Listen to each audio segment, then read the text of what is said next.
What's up, man? What's up? Colt up, man. Colt up, man. Colt up. I'm drinking ginger ale. Colt up, man. You know what I mean? Let's get some of this hostility out the air, man. You know what I'm saying? You know what I'm saying? Try to get this hostility out the air.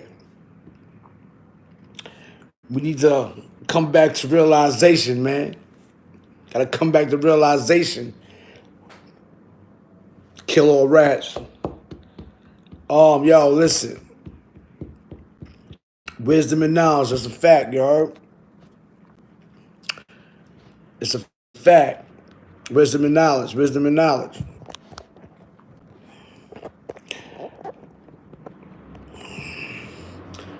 Kill all rats, you already know. Hit that button, hit that like on the way in, man. Gotta get this energy back. Dead. We're gonna talk about a couple of things. I'ma even read from my book. See this book right here? See this book right here? This is my book, you heard? Kill all rats, you heard? But I'm gonna try to promote. Colt up, you already know what it is, man. Mike Beck. Oh my God, man. Mike Beck, damn, son. Salute, man. Y'all already know, man. I'm gonna give y'all a little history on life. You know what I'm saying? Gotta give you a little history on life, man. I'm gonna read Queen's Reign Supreme.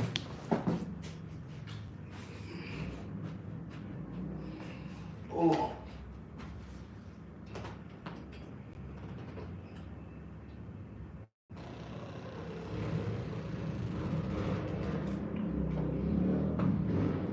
It was all a dream. What used to be Bird magazine, so pep every deep in a limousine. What's up?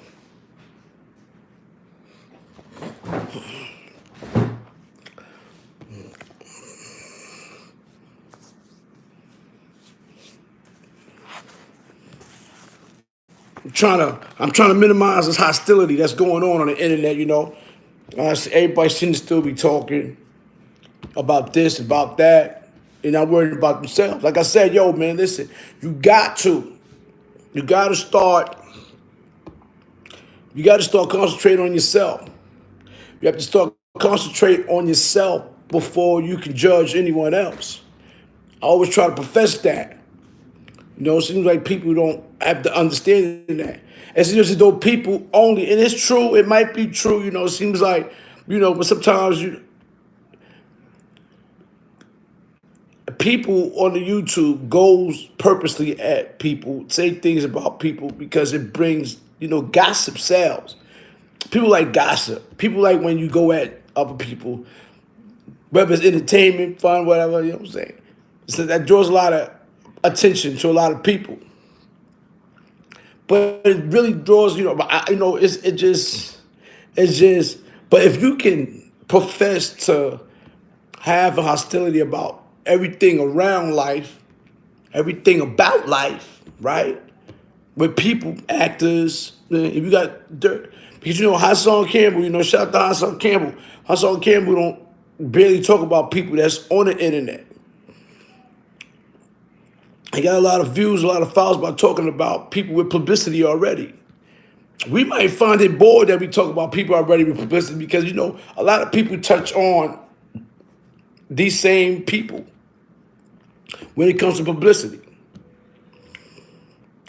Now, if y'all go to my IG, I put a video up of a dude, a white kid named Johnny Blanco. And I'm gonna tell you a sad story, man. This is why I did this video. I did this video out of my heart. This video means a lot to me. You know what I mean? Shout out to Mike Beck. Shout out to Bill Blast. R.I.P. Joe Naughty. Shout out to Joe Naughty. Shout out to my little brother, you heard? From Queens, you heard? Shout out to Johnny Blanco. Now, yesterday, right? I got very excited. My brother Joe Naughty, he inboxed me a video of my song, the rapper My Song, and who I thought was Johnny Blanco at that time. And I played the video. And I was like, oh, my son is back.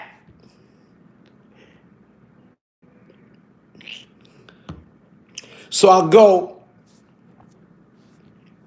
and, I start, text messaging to dudes like, yo, you see the joint he did on live with my son, some white boy, you're a white boy. They're like, that's not white boy, KK. He look like him, right? I said, nah, don't play with me. Don't play with me like that. Don't play with me like that. So I go back to my brother inbox. I said, yo, man, what's his IG? He said, that's not white boy. I said, come on, stop effing playing with me. I got tight. Because my hopes was high that he came back. You heard? So, damn.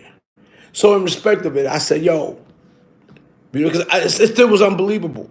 It still was unbelievable because, and this dude, his name, shout out to that dude, OT the Real, you heard?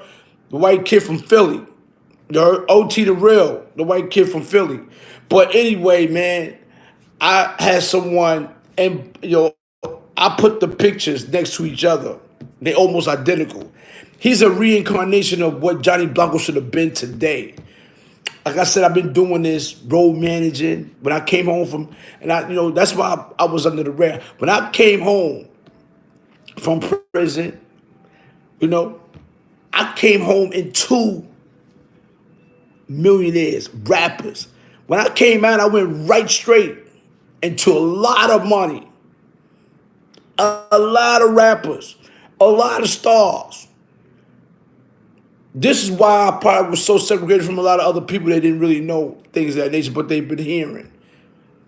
You'll be seeing me in the videos, in a couple of videos, the Wu-Tang, and, I did the joint Killer Bees, and I was in the video, but I'm not a rapper, but I was doing cameos. People called me, yo, they paid me to come and do the videos. I didn't know some of these rappers, I didn't. But my peoples in them, bed arms. It's like, yo, come here. Every time they shot video, anybody, they'll send a limo. Come here. Nah, my son KK got to come. Because they in there already. This when the two-way pages was out, by the way. Cell phones, they didn't come out then. It was two-way pages, you heard. But listen, man. So this is what I want to do for y'all. Because this is dedicated to Johnny Blanco. This is dedicated to Johnny Blanco, and I know I'm not going to get that much. I don't care about the likes. I don't care about the money. I don't care about none of that. But this is a dedication to him. You heard? And I'm going to make a, long story short, man. He's not doing too good from what I hear. You heard? He's been struggling with addiction. And, that's people all over the world. So, it kills me. It does.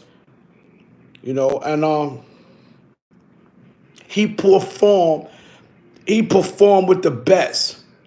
Like I said, man, I became a road manager, not knowing that I was a road manager. They made me his road manager.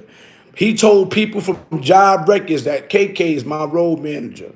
They asked me, did I have a license? No. He said, I don't care. So they still, at least $500,000 was right there in front of me, in front of my whole team. And shout out to my brother Joe Naughty. Joe Naughty. Wow, man. Shout out to Joe Naughty.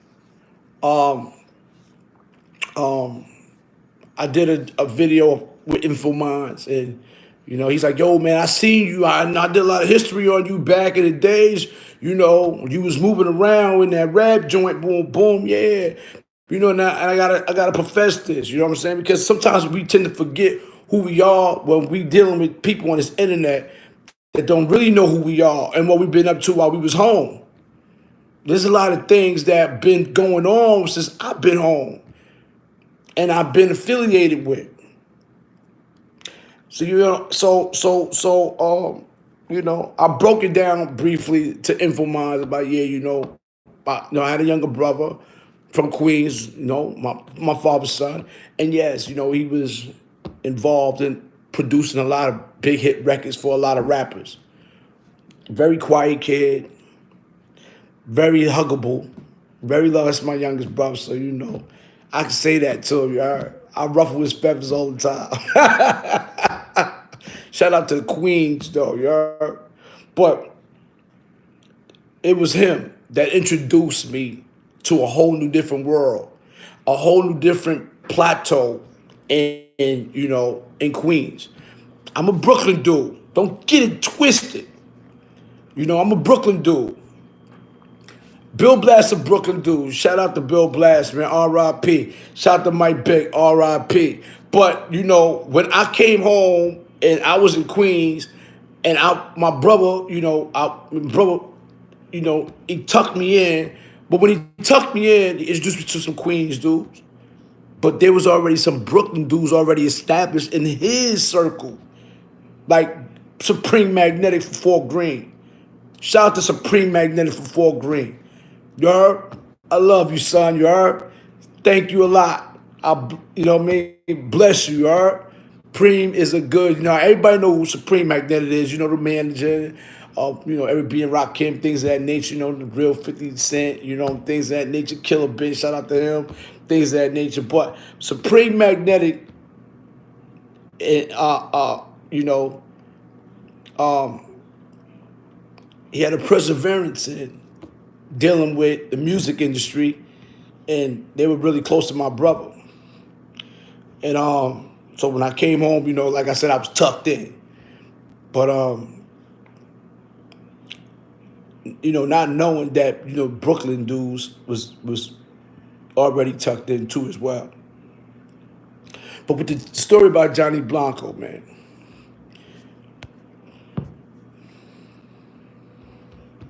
Can't say get that out of the window.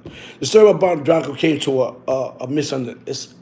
It's a very sad story to misunderstand it in a way to me because I don't understand, but I do because things do take turns. Things do take a turn in your life to where it's that dire situation. Listen, another thing I want to say,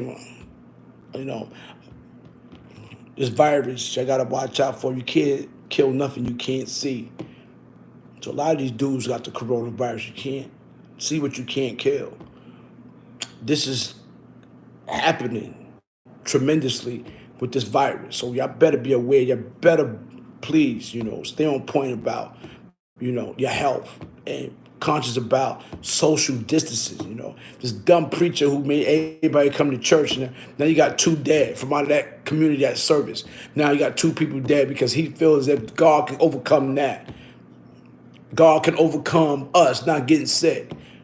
And I think it was 30 to 40 people that's tested positive code 19, code whatever, and now 2 people died already from that congregation in church. That's bad, plain stupidity. I think he got arrested. I think the president arrested him, got him arrested. You know what I'm saying? But social gathering is not good, up to par. And I can tell you something about you. Cheating wives and cheating husbands. You're loyal like a mother episode. I know you're probably mad because you can't go out and sneak and you're scared that you're going to die if you do. That's a wake-up sign. Now you're loyal. Code got you loyal, man. That corona got y'all loyal when it got you staying in the house. Your wife is happy now. You ain't got to work. There's no excuse you can go out there. There's no excuse no more that, I got to go to the store. No, store's closed. No, I got to go to my cousin. No, your cousin don't want you over there because he don't want to catch. There's no social gathering no more. So now all your little cheating, little wieners, whatever, y'all loyal right now, right? Y'all loyal now, right? Y'all thought it was a game, right? Y'all thought this could never happen, right? You know what I'm saying? Yeah, suckers, you heard? Stay loyal, man. Stay loyal, little wieners. You heard? They look like, yo, what the fuck? You know? They itch like, where's Sally? Nah, Sally done, son. Where's Jen? She done too. Where's Keisha? Out of here, son. Damn, we staying in the same garage? Yeah.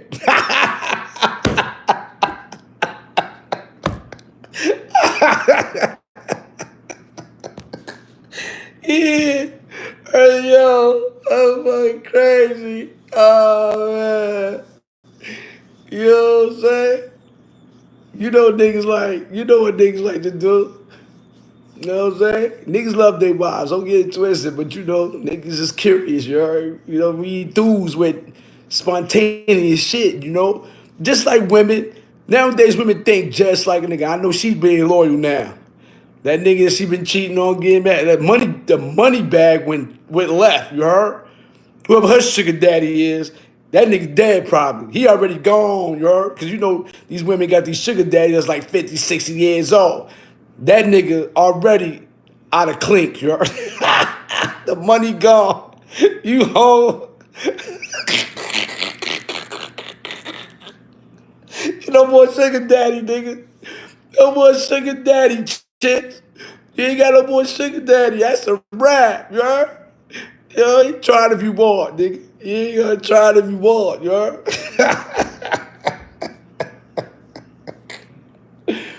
uh, oh, shit. That was a good laugh, man. You heard? I needed that, you hear me? Yeah, man, my F is loyal like a mother. Yo, listen, you my F is loyal. Even me, man. You heard? Like I said, you know what I mean? Be careful what you preach for. You know? The money is gone. The chicks is gone. The niggas is gone. You know? And if you ain't have a nigga, or if you ain't had a chick, you know, they gotta get tested first, you know? It's just like you over there, yeah, you gotta get tested. And it ain't got nothing to do with, you know, condoms, none of that, because nigga be like this, oh, and you done, you heard? That's crazy, right? You like somebody and they got it, you heard? You heard? You done off. They ain't even gotta stick it in you no more for you to kill you. It take you like 30, 10, 20 years to die. Now it's like, oh, and you out of here in a week, you heard? That's not funny. That's not funny. It's not funny. But it makes me, I laugh right now. I might wind up get on YouTube like, yes, now I'm done, you heard? Fucked up and shit, you heard? Yeah, you know. Yo, shit, it got me. So I should have been playing around with this shit, but you can't play around with it. You know what I mean? Can't play around with it, brothers. So, you know, what I'm saying to the sisters and the brothers, you know, take the time out now to engage into, because now, you know, you got to figure like this, you know, you got to figure this.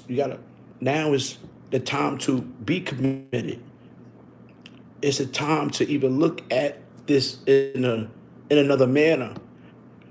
Wow. Because this is what relationships is about. Relationships is about being honest, being loyal. So, you know, if you got a wife and if you got a husband, and now is the time to build that bond that you once lost before this catastrophic disease came.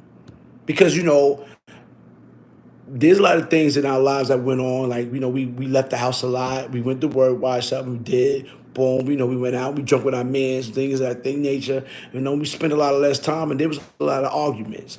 So we can always relate to that. You know what I'm saying? It was a lot of arguments because we not home enough, or we doing this too much, or we paying attention to something too much. But now that you are in the same close confinement, there's things you should do. Like me and my wife, we play cards, we play casino.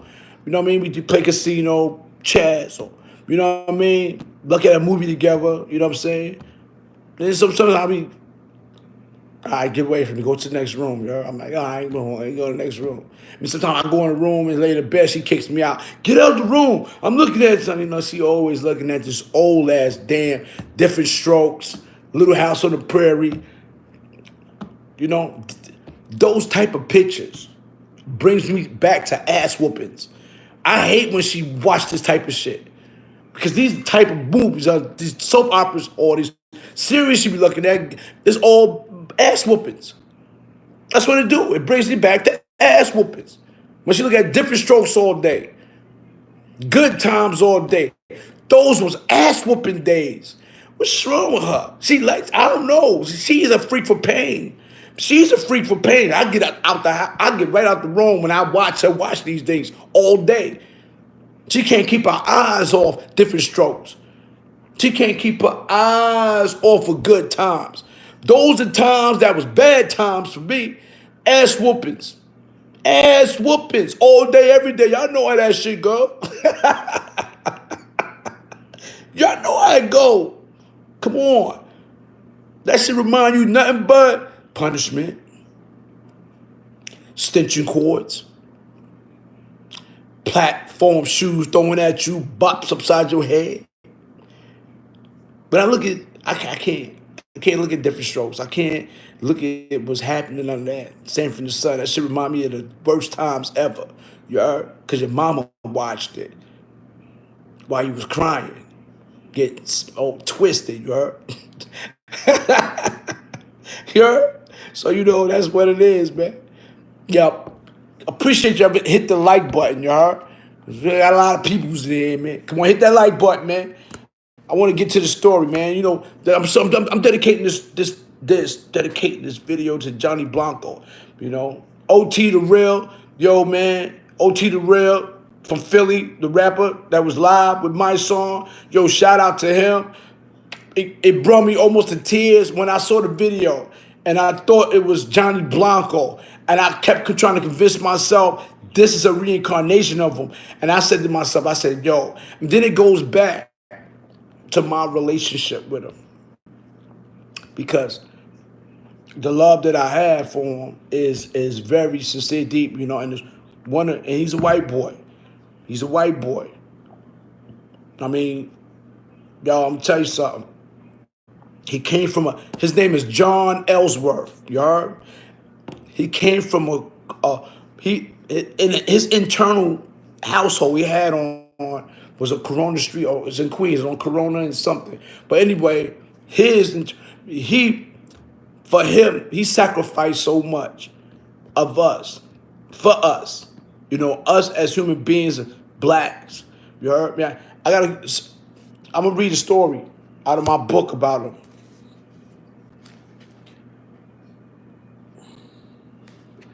But I'm gonna give you a short. This is gonna be funny about his uncle, his mother's. You know, his mother's. You know, we used to always go in the crib, and it was weird. His mother's brother. I've never met someone who's so openly racist. But it's crazy, you heard?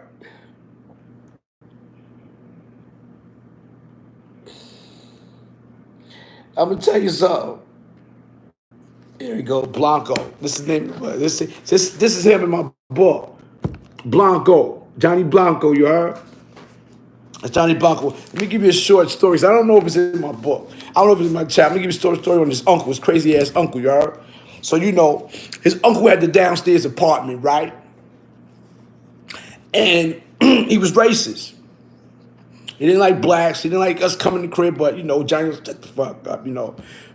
He had the thick mustache like Hitler, everything. He was like Hitler. He honored Hitler. Facts. Make a long story short, right? He had the first floor apartment. Johnny and his mother had the top floor apartment, right? And we used to come, and you know, we had to pass his apartment, but he used to always leave his door open. So when we used to go through the hallways and go upstairs, you know, listen to me, there was at least 20 pieces of paper hanging on the wall with all our names on it. Weird shit, yo.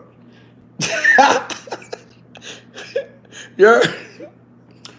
He had these papers with our names on it. Yeah. He was crazy. Yeah. So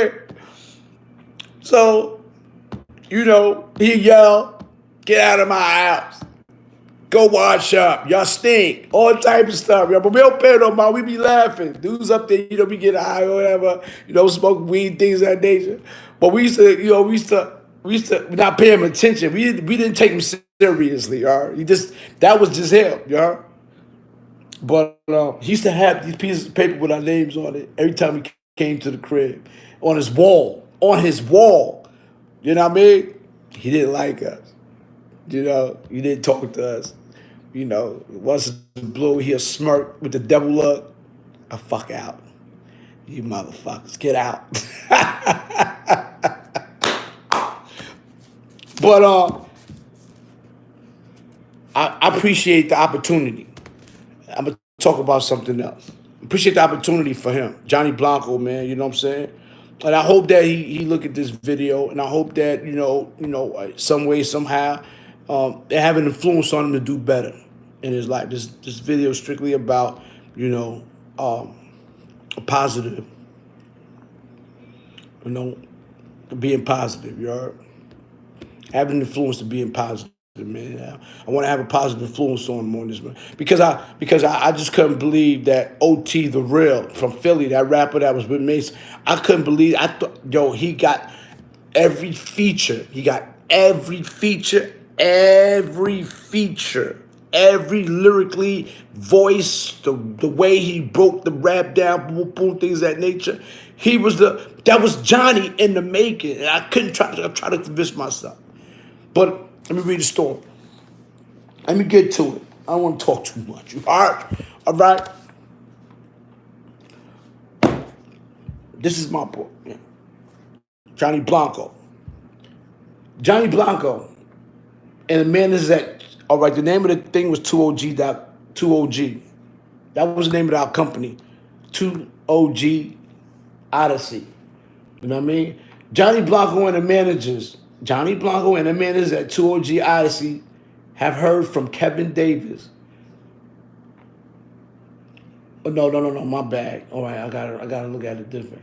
Johnny Blanco and the managers of 2OG Odyssey have heard from Kevin's brother and from the star Capone himself about the incident at Collins and are delighted to enlist Kevin Davis. All right, that's an incident they heard about me supposed to be saving, siding with Capone from Queens against, a couple of Brooklyn dudes or whatever these dudes.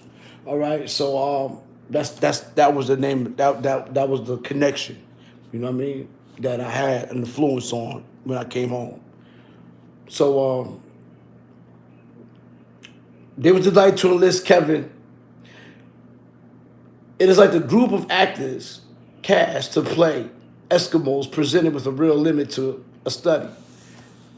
At first, Blanco and the crew treat Kevin Davis as a mascot of sorts.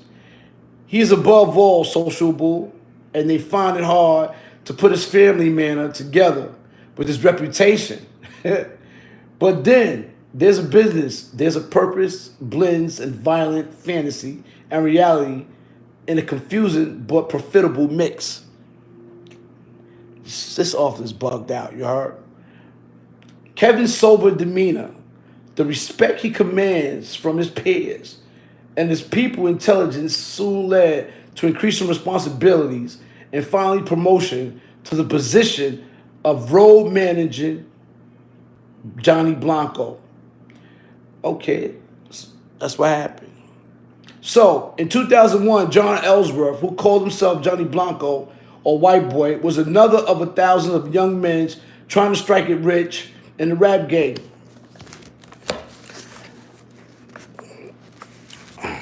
Can't hardly see.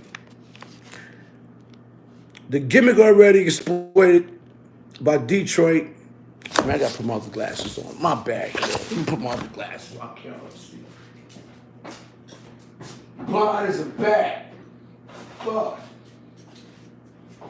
I put my reading glasses on. See if I can look better than them shits. Oh, this look better. Let me see. Gotta put my bifocals on, you heard? The double lens joint. Yeah, this look a little better. I don't know. Right? Yeah, the gimmick already exploited. Yeah, this looked better. The gimmick already exploited by Detroit native Eminem. And that's what they talk about. All right, I'm going to start from the beginning. In 2001, John Ellsworth, who called himself Johnny Blanco, a white boy, was another of the thousands of young men trying to strike it rich in the rap game. The gimmick, already exploited by Detroit native Eminem, was that he was white. The story goes that Blanco got his big break in the Queens supermarket where he cornered producer Coogee Rap and shot him a mouthful of rhymes. He had polished in case just such of a moment present itself. My flames is matches, my kerosene catches, the detaches skin from the bones that turns to ashes. I didn't know that. See, I didn't read my own book. That's where he spit the Coogee Rap, I guess. You heard? That was deep, you heard? He said, my flame is matches, my kerosene catches and detaches skin from bones and turns flesh to ashes. Wow. Again, I didn't know that. Wow, that's crazy. All right. And he said, oh, my bad. That was my niece, you heard? So he said, my flame is matches, my kerosene catches and detaches skin from bones and turns from ashes. He said, I don't give a fuck about no case. That shit flying out my waist, about to spit in your face. Coogee Rap nodded. Coogee Rap nodded.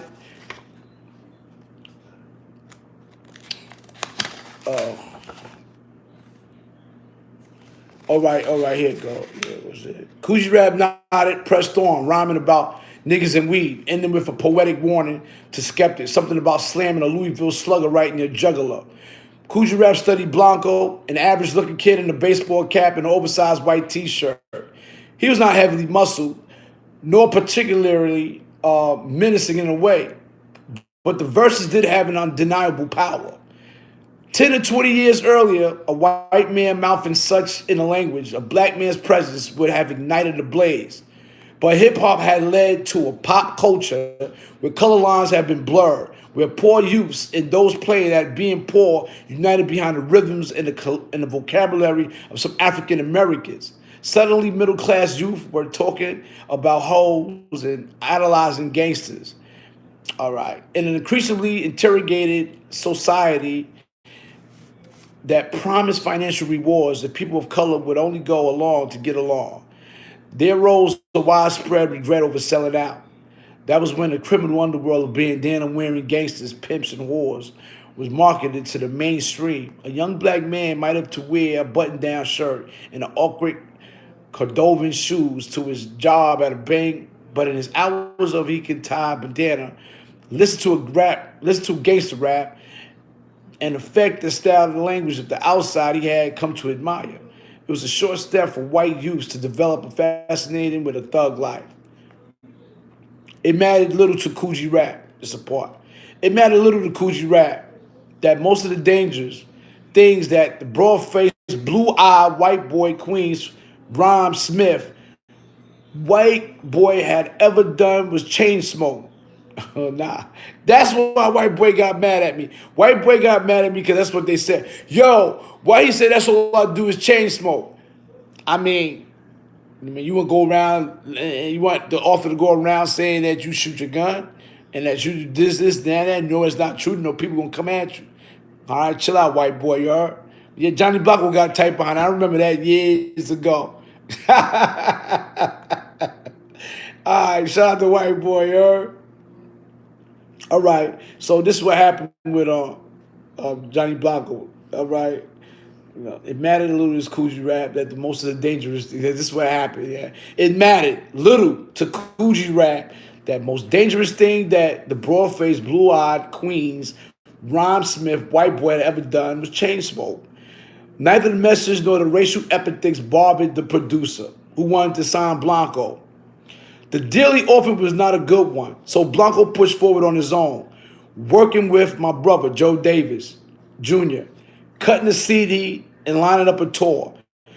Johnny Blanco was the opening act for Ludacris that's a fact, in 2002 for a tour that included concerts in Newark, Connecticut, and Atlanta. Kevin's responsibility as a road manager are to make hotel reservations, supervise the road crew, and disperse the per diem for the roadies. That was part of my job. That's my responsibilities as a road manager. And I'm gonna say it again. Kevin's responsibility as a road manager are to make the hotel reservations, supervise the road crew, disperse the per diem, for the roadies. The three bodyguards and Johnny Blanco, and yeah, I had to put three bodyguards with him. Things of that nature. He also checks the microphone before each show. Drives a black Chevy Suburban. Yeah, we had the brand new 2002 Chevy Suburban, and we crashed that, and we had to get another one while we was on the road because somebody fell asleep, and we was on the side of the road, upside down, all of us. That was funny, you heard? R.I.P. Beck, you heard? So 26. Oh yeah, that's right. He also checks the microphone before each show and drives a black Chevy Suburban with, the 26 inch. That was me. I was driving the black Suburban in 2002. And it said he had, we had 26-inch rims, and we got it wrapped. We got Johnny Blanco wrapped on the Suburban. We had his whole face on the Suburban. We had the 2002 Suburban I was driving, you know what I mean? Because I was a road manager. And we had 26-inch rims. And we had Johnny Blanco's face wrapped on it. And that's how he was. You know what I mean? Shout out to Akinelli, too, you heard? Kevin is in charge of conducting the fame crazed groupies, too, as well, And that's a short story with that. On the road, as much as a lot of sex was going on, I didn't indulge in it. I made sure that these bras was in check more because of lineups. And it was crazy, you heard? I was security, bodyguard, shooter, the boss of all, you heard, throughout this whole thing. You know what I mean? This was $1 million business, especially that we had peoples from Jive Records also involved in the project of Johnny Blanco and promoting his music. So I dealt with a lot of things, man. But I'm gonna go into the story because this story is deep.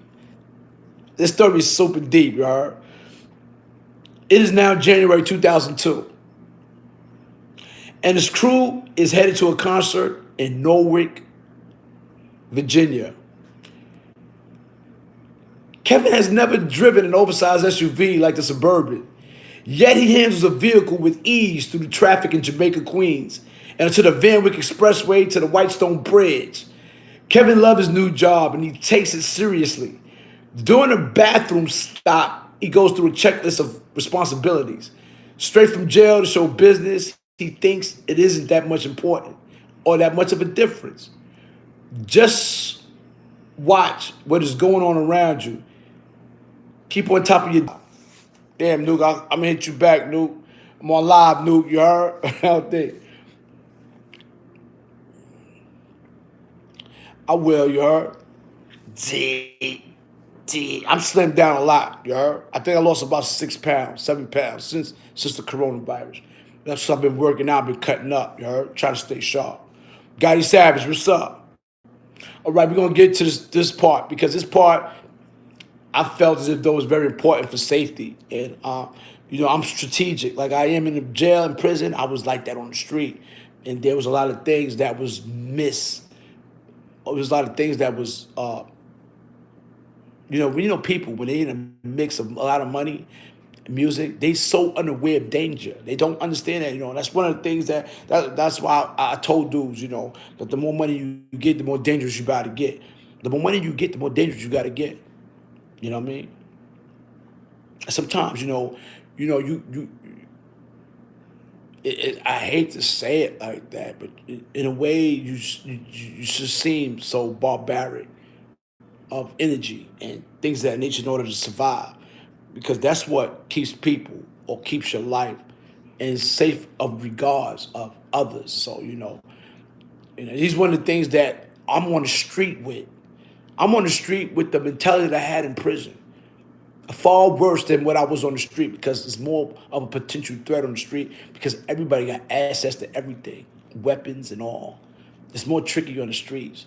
It's so much more tricky on the streets where you are isolated in an area in prison where you do something and you get away, but you are still protected because you're in your cell and you can't really get out and you're not walking about in life. And these are things that, you can get away with, you know what I'm saying? And you get transferred and things of that nature. See, that's a cat and mouse game in jail. But when you're on the street and you do that amongst dudes that got the power to kill you in an instant without thinking, without knowing that you don't even know who and how and when, that's where you know that, uh, there's a genuinity inside of a person or real genuine threat of a person that you choose your battles with. And that's what a lot of people don't realize. You know what I'm saying? You gotta watch and who you pick and choose your battles with, even on the street. So this was an incident that happened. They about to get to it. You know? So what happened was, during a bathroom stop, I was driving. Kevin loves his new job. He takes it seriously. During the bathroom stop, he goes through things. He goes through a checklist of responsibilities. Straight from jail to show business, he thinks it isn't that much different. Like I just said, it's not that much different from the jail to the streets to think what I'm thinking. Just watch what is going on around you. Keep on top of the details. Back on the road, Kevin glances in the rear view mirror Kevin glances in the rear view mirror at Blanco and the roadies. No one is watching him drive. Just like no one questioned him when he gave instructions or handed out the money or handed out the money. Yeah, that's a period. Okay. No one watching him, but just like no one questioned him when he gave instructions or handed out the money. Facts. Shout out to E Money Bags, man. You're from Queens. He came through a few times. Johnny Blanco, that was one of Johnny Blanco's peoples. You heard? Shout out to E Money Bags. Everybody heard about E Money Bags. If you're a gangster, you heard. Supposedly, you heard. Respect. All right. So Kevin soaks up the confidence he feels from the other members of the team as he turns into I-95, the New England Thruway, and he heads to the 50 miles to Newark. His mind drifts to a few months before when he was on tour with Blanco. It had been about 11 p.m. outside of Cleveland. As Blanco and his group checked into their hotel, Kevin spied two carloads of men he believed were talking together on cell phones in the parking lot. Facts. Definitely scheming. So Kevin decided as he unloaded the truck, as he walked into the lobby, he looked over his shoulder, thought he saw the men in both cars watching. Kevin prided himself on a sixth sense of danger. Always, he had moved just when he had to move, ducked just before the bullets flew, by habit. He took the initiative when trouble presented itself. Kevin was 90% sure that the two carloads of men were up to no good. That's a whole fact. There is a matter of jealousy, and then there are economics and the unusual aspect of the hip hop culture that makes performers sit in ducks. That's a fact. It's something briefly that I said before about the unawareness of danger. When you come into contact with money, you come into contact with love, you come into contact with women, you are so over exaggerated that you forget the dangers that lies beneath you, watching you throw money, watching you smile, watching you having fun.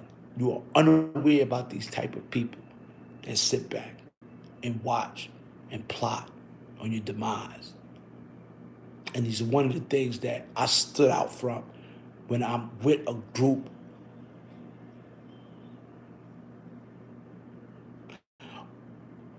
of people. continue reading this. Facts. It's deep. Kevin prided himself on his sixth sense of danger. Always he had moved just like you know what I said. You know, had to move, duck just before the bullets flew. By habit, he took the initiative when trouble presented itself. Kevin was 90% sure that the two carloads of men were no good. It made a certain sense. Facts. Made him sit like sitting ducks. Facts. Now listen to this. The mantra of the rap world is an admonition to keep it real, which means not to stray far from your roots. At the mere hit that a rapper has crossed over, lost all his ghetto attitude, the street credibility that helps make one rapper rhymes resonate more than another evaporates. Hip hop fans demand the rappers wear expensive jewelry, and spend at least some time in the ghetto. The formula can be deadly. Whole facts. Just a story. If y'all came in late, I see a lot of new people in here. I'm reading an excerpt of my book about Johnny Blanco. You know what I mean? A white rapper that Coogee Rap founded and made, supposedly made famous at one point. But on my Instagram, promote my Instagram, there's a short video of him. You know what I mean? There's a short video of him I put up on Instagram, so y'all can check that out. Even in Cleveland, the hard luck locals knew that a group of out of town, listen to this. Even in Cleveland, the hard luck locals knew that a group of out of town rap performers was sure to be carrying cash and wearing at least some precious stones. An added incentive to potential thieves is that the rappers may not even report an incident to police if they are robbed, fearing damage to their gangster persona. That's a fact. Do you understand what I'm saying? As they waited for elevators on the roadies, as they waited for the elevator, one of the roadies had his headset turned up so loud, Kevin could hear the words to a rap: "Go hard or go home. No bullshit permitted. Fucking with the kid, get a clip and you fitted." Blanco's words about protecting his turf in the ghetto building were just that. Words, pure fantasy. He was a young poet in the business who knew little about selling dope or shooting people, but the man standing beside Blanco, Kevin Davis, was a different type. Many times on the street and in jail, he had prepared the ground for battle, and he would do so now. Wow. You heard that? This is what the author said about me. You understand?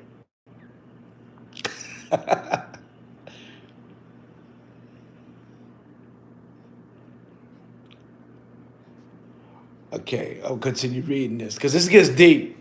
There was an episode that happened that almost turned into a massacre with these dudes from out of town. It was about these dudes, right? All right, let me just read. I'm gonna stop it short. Chill with wifey, Kevin told Blanco. Johnny Blanco wife was on the road with us too as well. I forgot. And I told Blanco, chill with wifey. Kevin told Blanco, who stood with his girlfriend, just go ahead to the room. I told him, go to the room. Something's going down.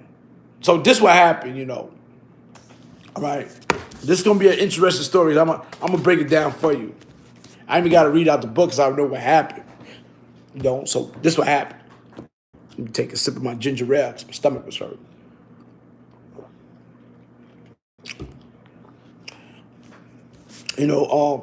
We pulled up in the hotel. We was on tour. We pulled up in the parking lot.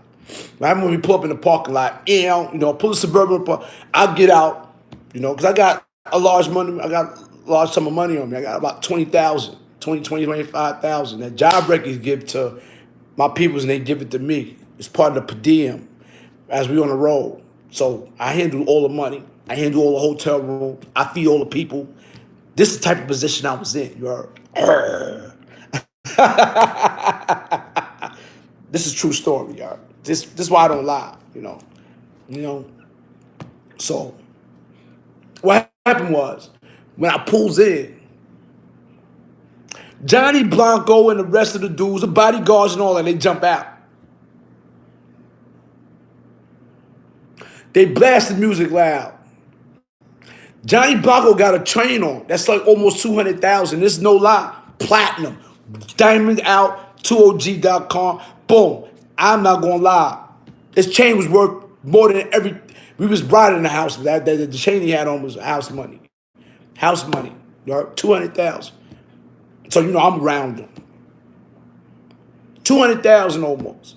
This chain he had on his neck. No lie. So, make a long story short, and this is 2002. Make a long story short, I goes in and I reserve the rooms for these dudes. So I hear the music go up. And I turn around like, what the fuck is they doing? Now what you're doing is, they don't realize what they're doing. They think, yeah, we out. They don't understand the dangers of coming to another person's town, getting booked in, or get booked out. What they're doing is alarming the people of their welcome.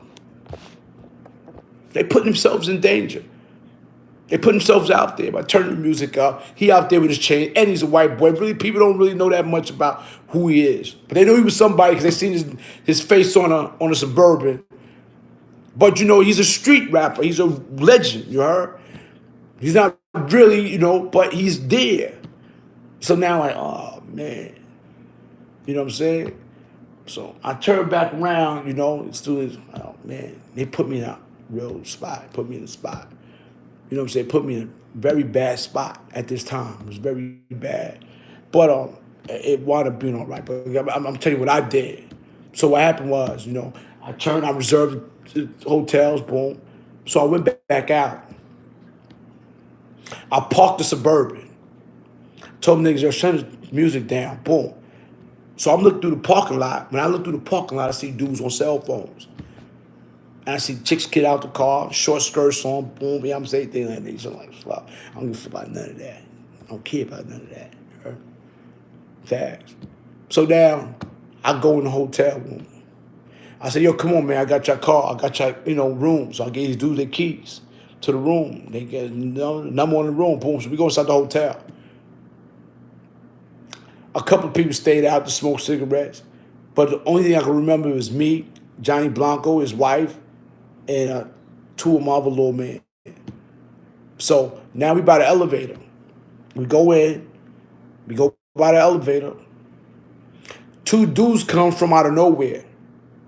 All dressed in all black gloves on, all that, you heard? They come in, black hat, black leather blazers, boom. Two of them come in. I look at these niggas like, you know what I mean? But I'm holding, you heard? I always hold, you heard? So I'm like, yeah, I can't wait. I sense danger immediately. Johnny Blanco was over here cracking jokes with his wife, him and his mans in them. So the dudes come in through the side door, which I didn't realize it was a side door that they came in there, because the door I came in was from the front, go straight to the desk. But they came from a side door. So when they came from the side door, they stood by the elevator with us. When they stood by the elevator with us, I'm like, oh, man. But I'm a young looking kid, you heard? I'm a very young looking kid. So, now I'm trying to understand why my color just went different in my phone. Time for 11 or 12, you heard? But anyway, I stood by the elevator door. When the elevator door opened, I told these dudes to go in. The other dudes like, nah, go. I said, nah, you go ahead. They was like, all right. So they went in the elevator with us.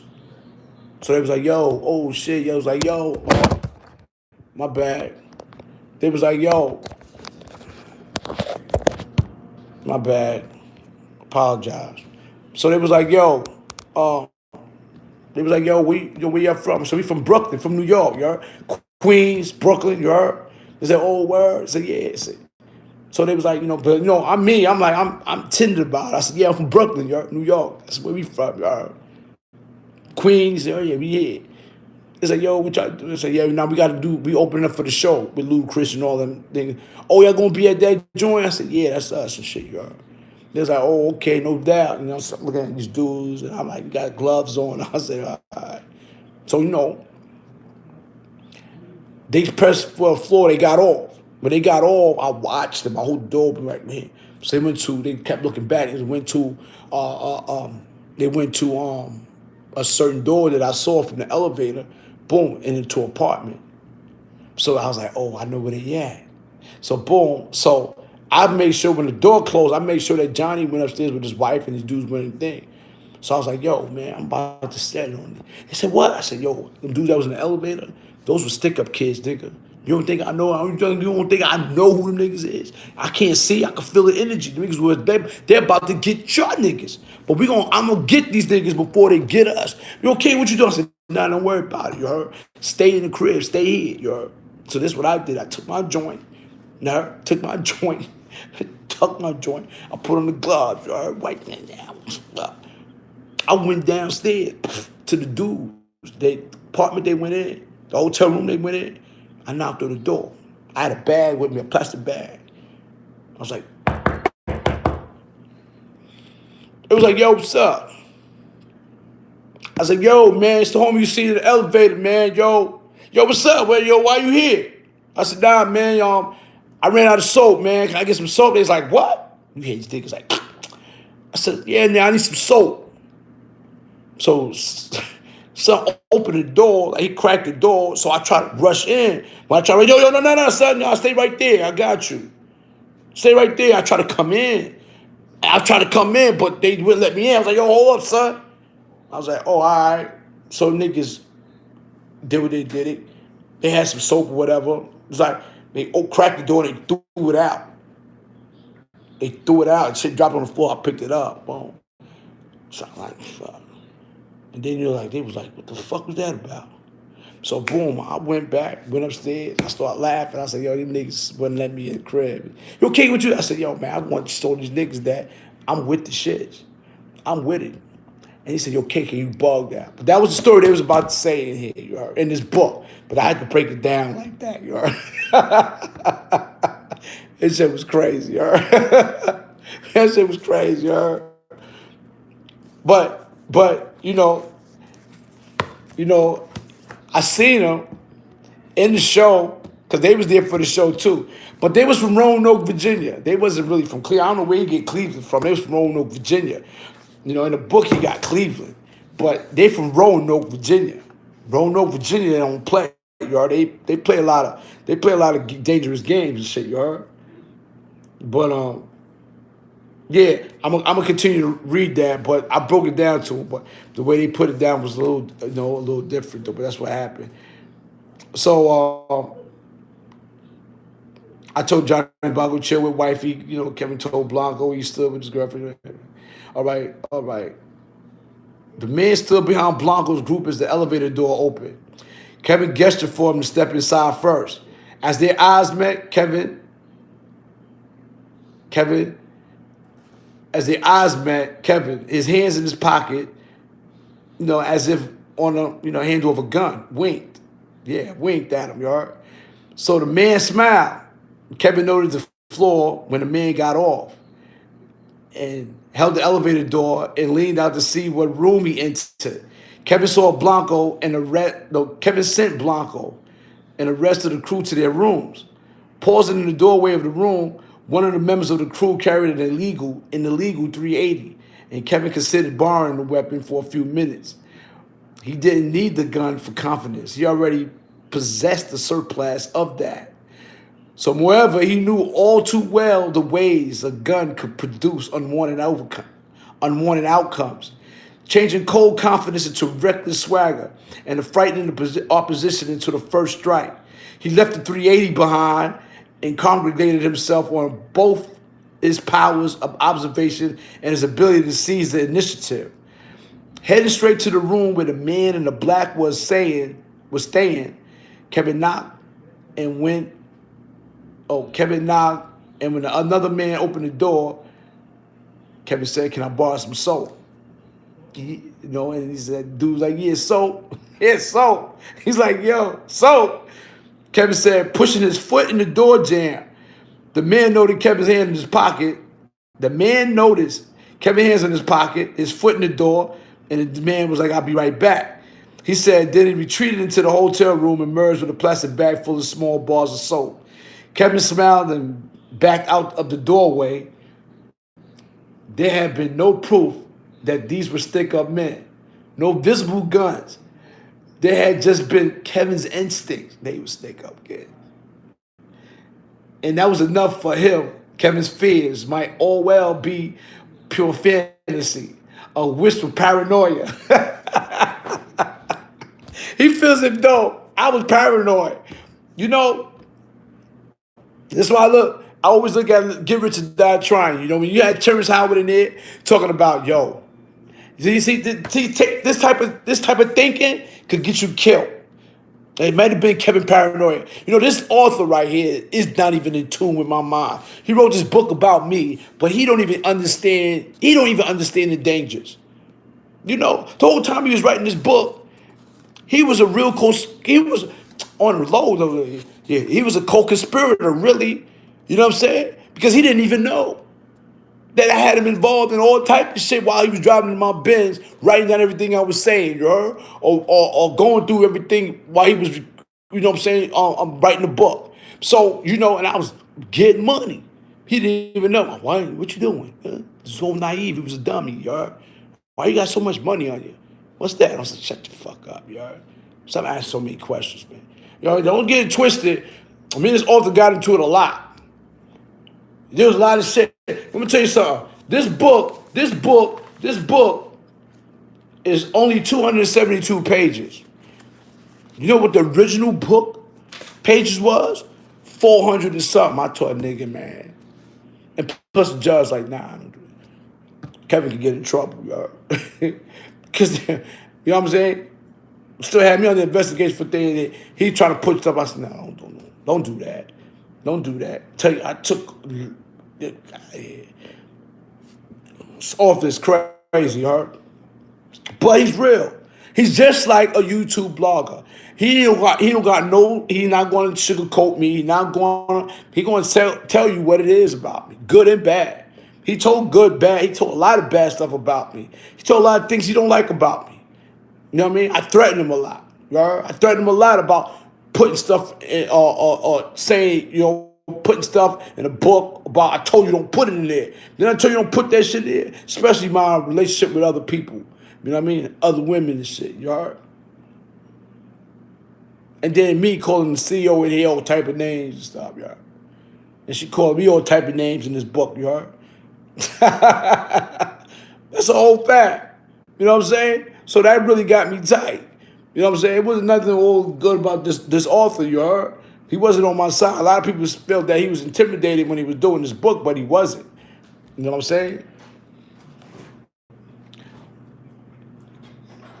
And I'm gonna finish doing this. Kevin's fears might well have been a pure fantasy or paranoia, he says. But as far as he was concerned, he had just foiled a robbery and maybe even prevented a killing. That's exactly how I felt. And I'm going to continue to stamp on that and live. That's exactly what it was. You got to use reverse psychology. When you're a strategic and a dangerous individual, and there are others like that that's out there for you, you have to learn how to thwart, THWART, incidents before it happened. It's like I was about to say about, you know, just like on Get Rich or Die Trying. You know, when 50 came out of jail, and the dude came out of jail with him, and he took the dude with him.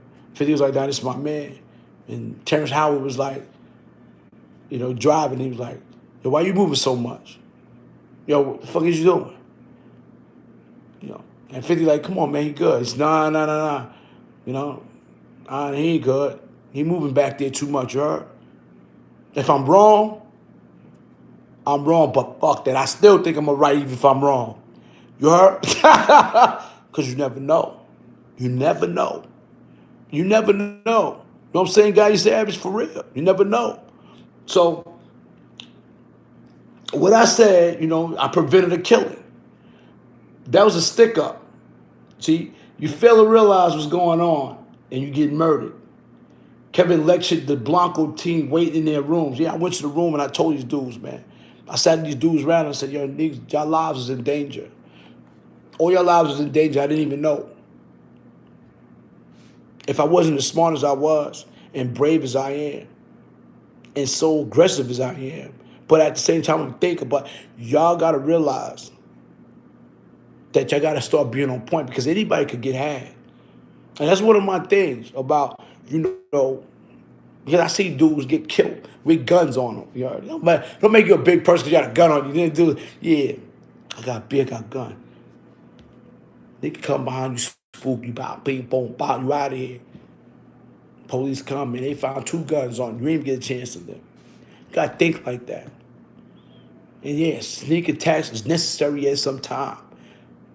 And it's supposed to be a way of imposed on war. Depends on what type of war you fight. At that type of instinct that you gotta conform to the lowest, to the sneakiest. Yes, it's acceptable. It's acceptable in my world. I accept it wholeheartedly, like, because I feel as if though if you don't, then you become a victim. So you got to think like that. You know what I mean? It sounds barbaric, but that's how that's what it is. That's exactly what it is. You know what I'm saying? And this is how I was on the road with it, and this is how I've learned how to influence few as I influence many. So I didn't necessarily tell dudes what to do when I was on the road with all these people and with all this money. You know what I'm saying? So,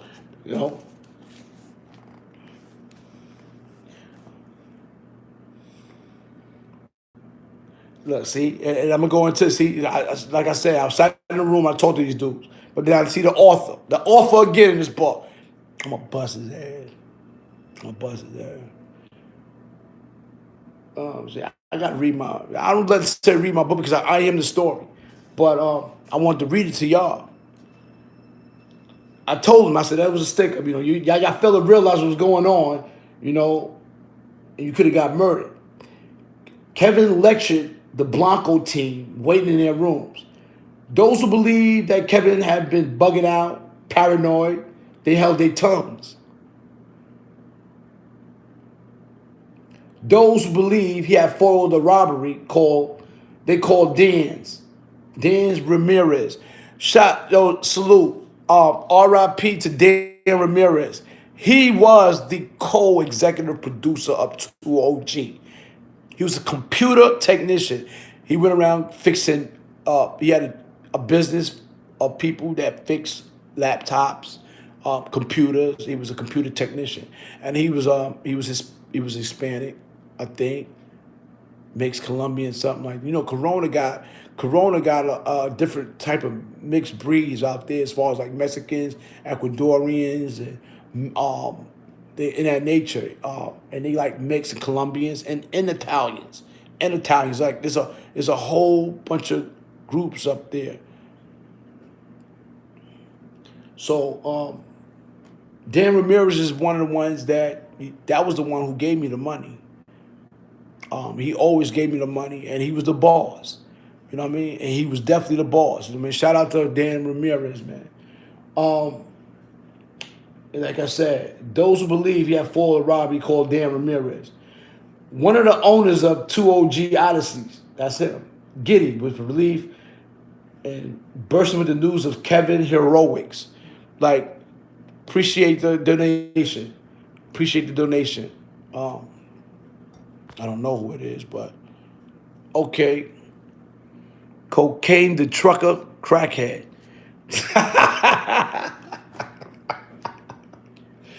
Yo, Cocaine the trucker crackhead. Yo, appreciate your money, man. You heard? I appreciate the donation. You heard? That was a funny one. You know what I mean? That was funny. That was funny. Appreciate the donation though.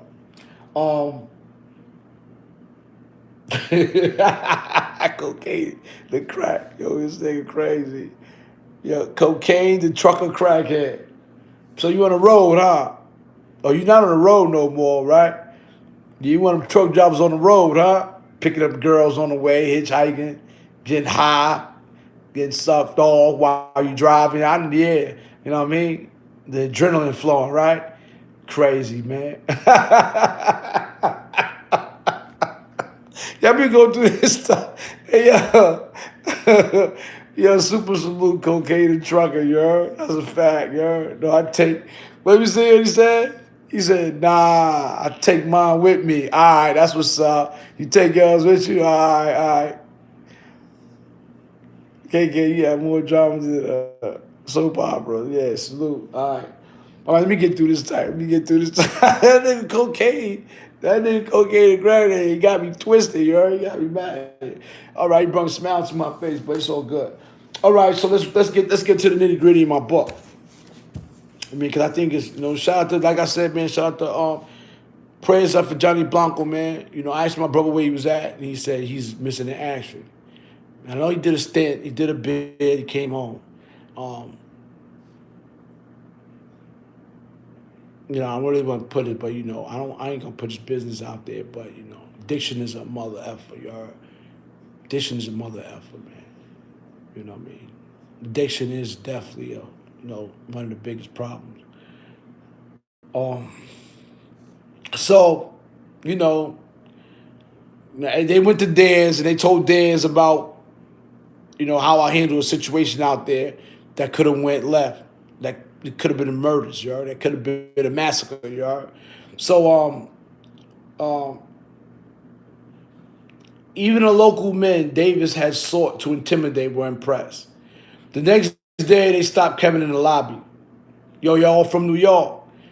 The Norwood concert goes without a hitch. So over the first few days in a concert tour, Kevin began to feel comfortable as a road manager. But then Dan Ramirez hires a friend. Now this gets deep. You see that? I'm going to tell you why. Listen to this. You listen to this. This part, I forgot about this part. This part gets deep. The Norfolk concert goes without a hitch. Over the first few days in the concert tour, Kevin begins comfortable as a road manager. But then Dan Ramirez hires a friend. My boss hires a friend. An awkward-looking straight guy. Straight arrow and gives him the title of a label rep. This dude was originally he was hired. He was an A&R, right? See, Dan's, shout out to Dan's, R.I.P. Dan's. This is the time I got crazy. This is the time I really had to bring, I was unprofessional about a lot of things. A lot of things went left, because I'm comfortable with being a road manager, having all this money, right? Making it, doing the groupie stuff with these dudes, I stand outside the door while these dudes have orgies in there. I'm standing outside the door like this arm, hoping these chicks in there don't call nobody to come get spooked. This is the type of positions I had. I was not impressed with the women, none of that. I was about that money and about that safety and that security of me and others. Because I'm babysitting babies whose industry, who got a lot of money, who's into the rap game. But they more excited about, appreciate you, Bear, for the donation. They more excited about life. Like, they more excited about the experiences that they going through and it's not principles and it's not morals. It's desires. That's what separated me from these people. The desires and my principles and morals. And it substantiated what I was going through when I was working. So I kept full focus on my environment. We're dealing with my principles and morals when they dealt with their desires, which normally gets a lot of people killed. Right? Can I get an amen? Can I get an amen? Because that's exactly what it was. Now, this gets deep. Hey, cocaine and truck drive, craggy. So this is where it gets deep at. So then, all right, I'm going to read a little bit and I'm going to go into the story. And we got to go through that. But then Dan Ramirez hires a friend. An awkward looking straight arrow he gives him. Look. That is fine. Look, awkward looking straight, it gives him the title of label rep. But he was an A&R from Jive Records. You know, I see R. Kelly. I see a lot of people with Jive Records. You know, Jive Records was promoting us heavy. You know, we was up in the offices, the executive rooms, and all of that. But that is fine with Kevin until he realizes, look, everything was good with me. Everything was kosher with me until I realized the new hire is looking after the per diem. So now, he's looking after the per diem. The money that Kevin had been responsible for is as if Dan Ramirez didn't trust me to dispense the per diem, cash in hand, do the wrong. No, cash and handle the incident, the incidental expenses anymore. Kevin has no idea what he might have done wrong. Still, Kevin is determined to do his best to work with the new guy whom he calls Belvedere. Yeah, a reference to a straight-laced character he had seen in some movie on some television. That's what, he was a black guy, you know, he was black like us, but he was white in the inside. And he was too professional. He was too charismatic. And he didn't, you could tell that our energy, his energy, was totally uncalled for. So therefore, Dan's got someone from Jive Records who is more professional in the field, but not as street cordial. The energy from his work records and his job as an A&R in Jive Records did not coexist with our energy. We had complaints. Johnny Blanco didn't like him. My rapper, Johnny Blanco, my boy. White boy didn't like him. Nobody liked him.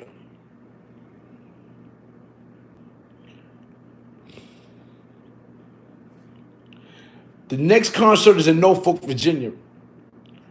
The morning after the performance, now this is important. Shout out to Bill Blast. Hey, yo. Shout out to Bill Blast. Hey, yo. All right, listen. So this is crazy. So the next concert is in Norfolk, Virginia, right? The morning after the performance of Blanco's group's caravan, we had a caravan of 4 cars, begins his trek back to Queens. The members of the team and Blanco started talking about breakfast. Listen to this. The custom with the group is not only to dip into the petty cash to eat whenever and wherever they want, but also Kevin has taken upon himself to split up the money, the road money amongst the groups, which I usually normally did. You know, I did. Like when Dan gave me $24,000 for the road, he can't see nothing back. I was spending it. You know, I spent it on the road. I broke the money up sometimes with the dudes, you heard? They was getting money. You know, nigga, you got money. You know, $25,000 for me to take care of everybody. When we go to hotels, breakfast and food, by the time we go home, we still got about 10 stacks. So, you know, we break that up, you heard? What I'm gonna do? Yeah, I ain't never coming back to. If you give me $25,000 to leave and say go ahead, you know, take care of everybody. You think I'm gonna come back with $10,000? Like yeah, you gonna rest? No. So don't put me in no way. No way I'm coming back, y'all, with your money, with that money. I can't do that. No, that's mine. I took life-threatening tasks, and you know, no, my life is in jeopardy. I'm not bringing back no money. So I'm like, there go the rest of the money, man. So that's what it was. Right? So listen, all right, we're gonna get deep into this. We're gonna get real deep. It's about to be over in a minute because I don't want my phone to die, but it's gonna be over in a minute, all right? So, all right, wherever they want, but these dudes was hungry, right? I was split direct. So this is what happened. I'm gonna get to that.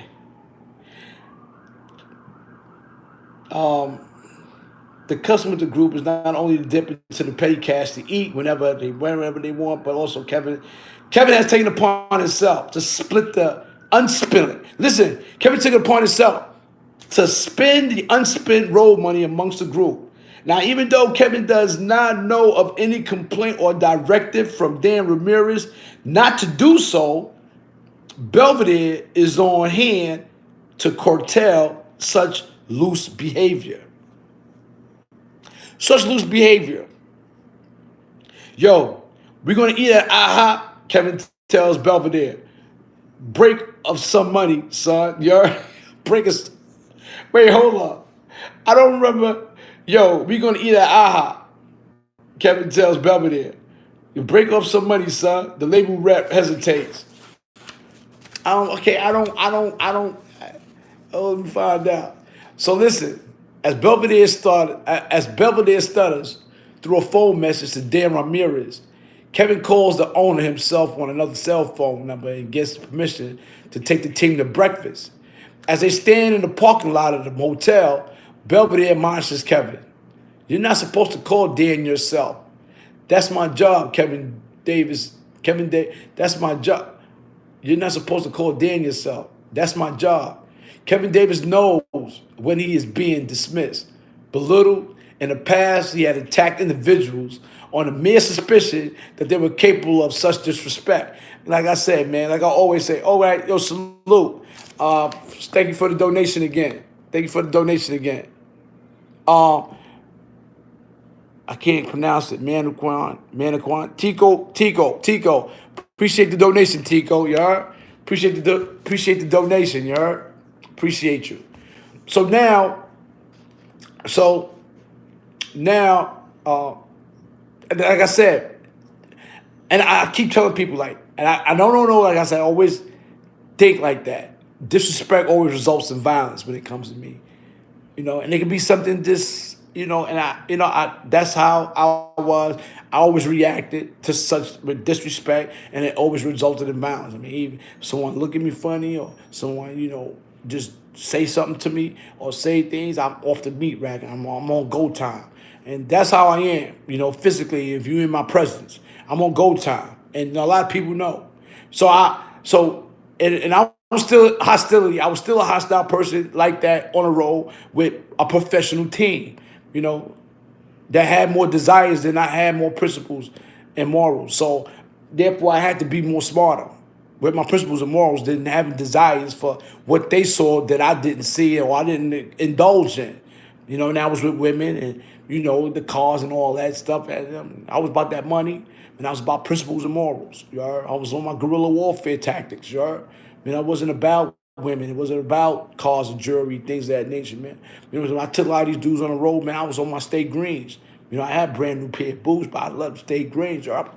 Yeah, my waves was crazy. You heard? I had to part in the middle with the waves to the side. You heard? Big frames. I had the Tech Marine watch that Supreme Magnetic gave me when I came home. Supreme Magnetic gave me, a Tech Marine when I came home. You heard? That's a diving watch, sea, air, water, you heard? Sea, air, and land, you heard? So, and those watches were the investments, you know what I'm saying? So now, here goes the rest of the story.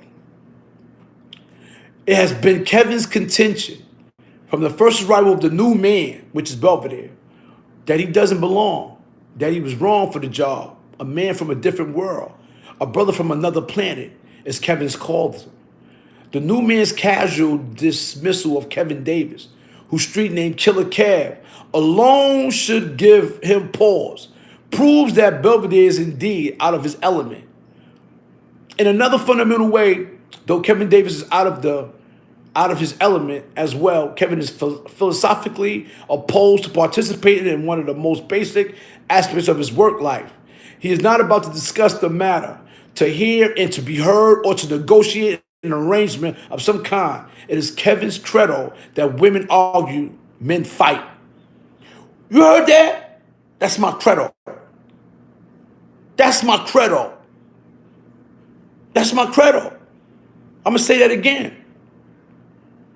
It is Kevin's credo that women argue. Men, we fight. We fight to the death. That's what I believe in. That's deep. And this is what, it's good that I'm reading this book. Because this is things that I believe in. This is why I'm be so upset about these cornballs be on here and they talking mad reckless about me, saying mad things, and no, I can't get them. I know when I do get, but they know when they can't do that. They know in their heart that they wouldn't be able to even sustain such look look, such words, such threat, or anything to me in my presence. And I know that. That's what gets me mad. That's why I say I gotta get used to this. Channeling, things of that nature. Because of that. You know what I'm saying? But that's exactly how it goes. You know what I mean? Exactly how it goes. You know what I mean? These suckers get away. They can play. They can run. Somehow, that's what they do. That's the girl. They on girl time. That's what I call it. They on girl time, son. You heard? They on girl time. You heard? This is why I'm promoting something different, man. You know, I got to minimize the energy that's on the internet about me, because it gets me. And I be biting my phone at night. Sometimes I put a picture of a person's face, and I lick it. You heard? I can't wait till I eat you. You heard? I be licking the face on the phone like, I can't. Oh, Tom Ted. I'm a weirdo, you heard? Yeah. All right, so now, listen to this now. We gonna, Guy Savage, what's up? Salute, you heard? All right, we gonna get to the nitty gritty. Like I said, you know, it is Kevin's credo that women argue, men fight. Kevin delivers now listen, they came out of nowhere with this one. Kevin delivers a left jab, right across combination, that sends the road manager. Listen what they said, I said. Kevin delivers a left jab, right cross combination that sends the road manager to his knees in the parking lot. What happened was entirely predictable. Verbalizations of respect are so critical in the street world, where there is no written law, community, or corporate culture, where interchange are sometimes so courtly as to be comical. Belvedere might have gotten away with something like, I got love for you, Cab, and I respect the position that you hold on to and the way you're dealing with things. But I got instructions I got to follow. In a professional, mostly white world, the legal field, finance, politics, it is common for bosses to yell, curse, and demean their employees, even their peers. Such behavior is often accepted as a sign of passion or commitment to the shared task of making money. The exchange of insults and black street challenge are a form of entertainment, but they are not easily tolerated as an expression of status in a social or business situation. Belvedere had been simply oblivious to the language of the people he was dealing with, stunned and injured. He is about to learn another lesson.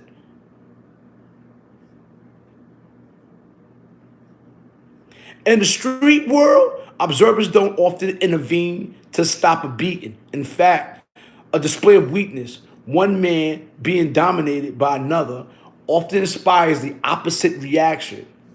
As Belvedere kneels on the absolute clutching of his face in both his hands, the rest of the team roadies, bodyguards, and not to be outdone, Blanco himself sprint over from their cars and kicked them down to the pavement. Then a member of the group reaches in Belvedere's pockets and yanks out the 15,000.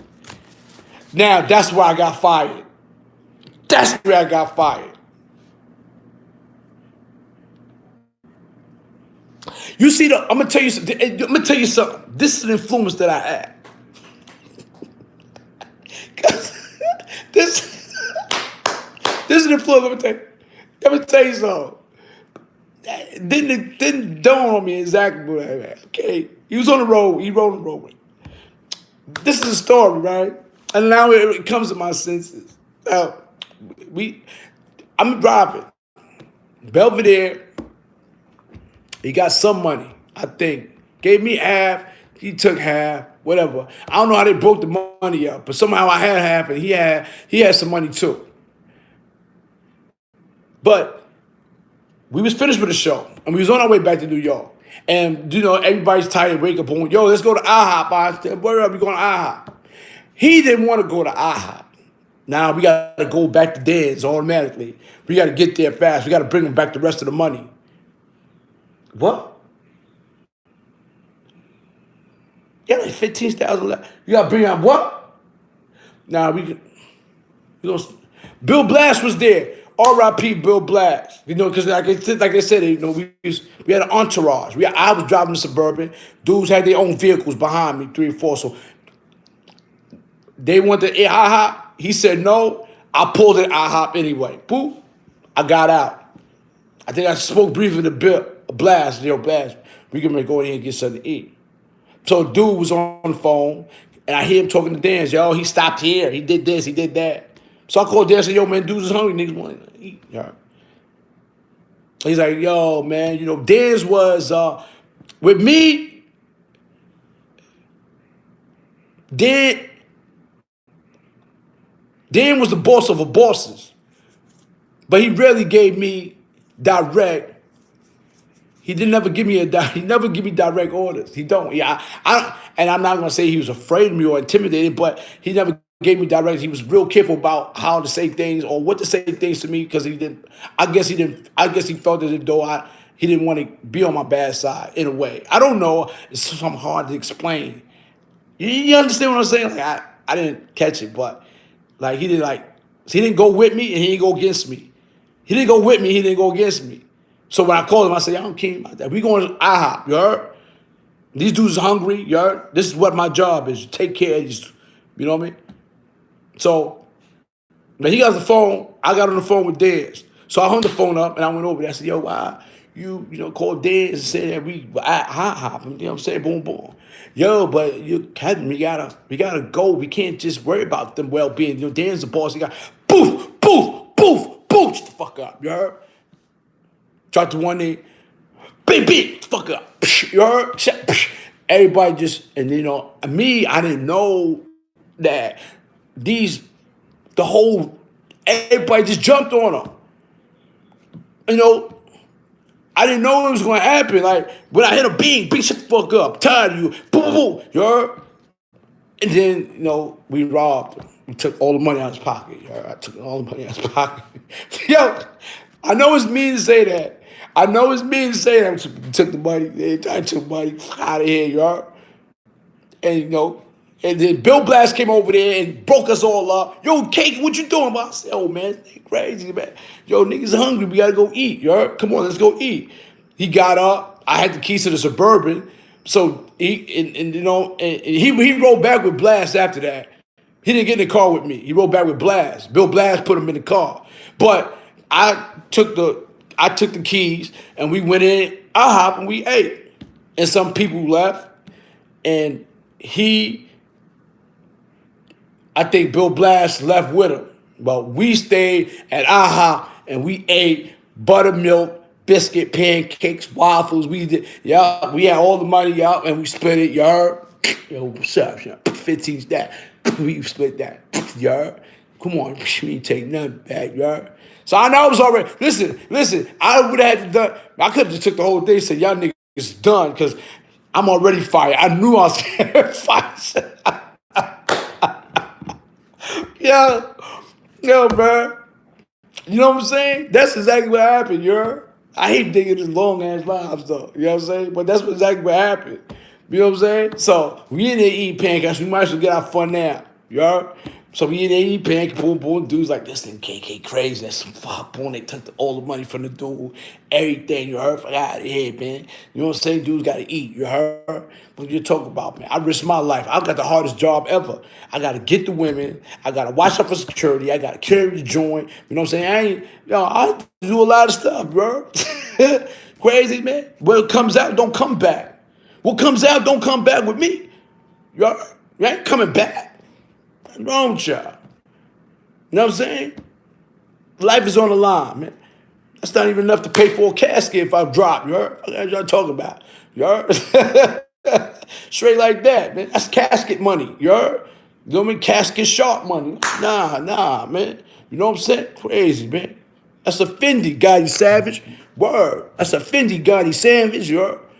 But anyway, make a long story short, man, I'm going to tell you, man, this is crazy. Get deep. Yo, this is crazy, you heard? You know what I mean? Shout out to Johnny Blanco, man. You heard? Fun times, good times, bad times. We had it all, you heard? You know what I'm saying? I just wanted to touch on something different today, you know? Something that's a story, you heard? A real story, you heard? True stories, you heard? A lot of dudes got a lot to say about my book. They keep touching on things. I go on my book about a lot of things. You know what I'm saying? Besides beating or hitting a woman, you heard? And, a lot of, I got a lot of stuff in here, you heard? You know, you see, I'm reading a chapter out of my book right now about Queens, rap dude, man of wisdom. That's a fact, you heard? Gotti Savage, Zebra Town. So I'm gonna tell you what happened after that, okay? All right. All right. Yeah. A meeting is held. Look, this shit crazy. Y'all listening? Amen. Listen, a meeting is held. Even Kevin Davis is surprised. What the Blanco team, I was surprised what the Blanco team did, led by Killer Cab Davis.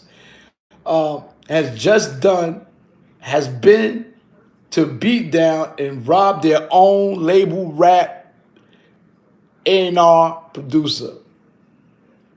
That's what they said. A meeting is held. A meeting is held the following Saturday at the studio to decide what will result from the bizarre incident. Joe Davis, who also serves as a senior assistant to Dan Ramirez, that's my brother, Joe Davis. Joe Davis is my brother. Joe Naughty, a.k.a., Joe Davis. That's my brother. Who also serves as a senior assistant to Dan Ramirez, is not present. But the bruised Belvedere and Kevin are both on hand, as are Ramirez and a handful of other producers. Yo Ramirez begins with steady understatement. He said, I think that what happened was unprofessional.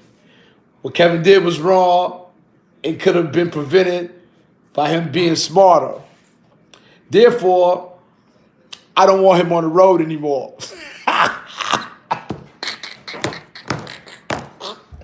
Oh, shit. Yo, that's crazy. You see what they said? They want me on the road no more.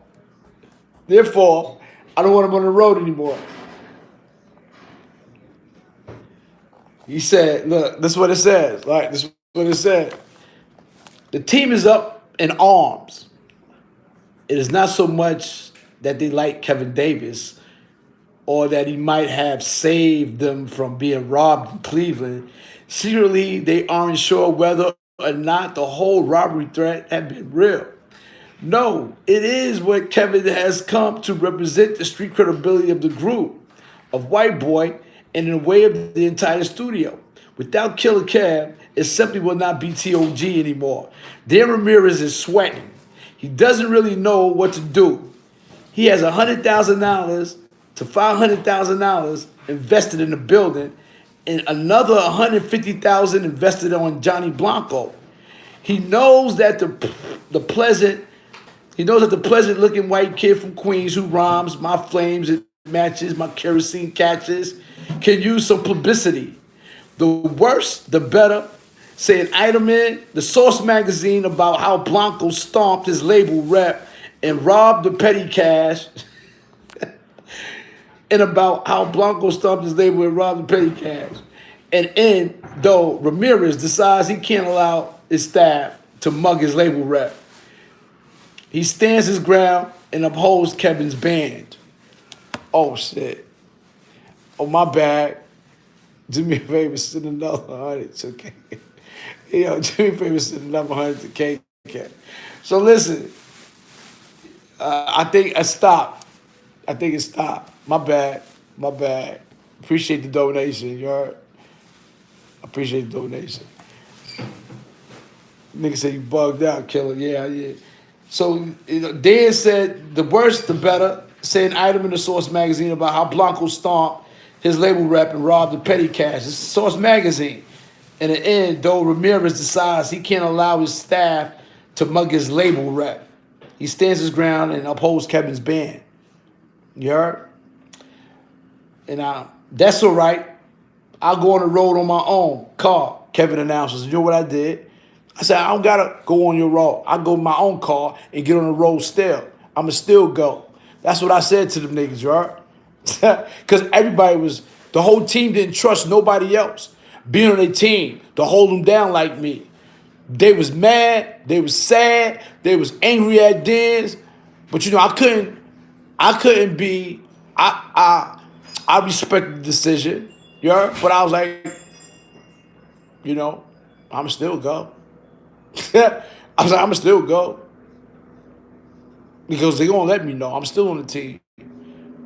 You know, but so this is what I said. That's all right. I go on the road on my own car, Kevin announces, even though he owns no vehicle at the time. Then Ramirez says nothing as the road team murmurs approval. Kevin Davis never ventures back on the road with the Donnie Blanco team. Kevin's dilemma is one that he shares with many young black men from his background.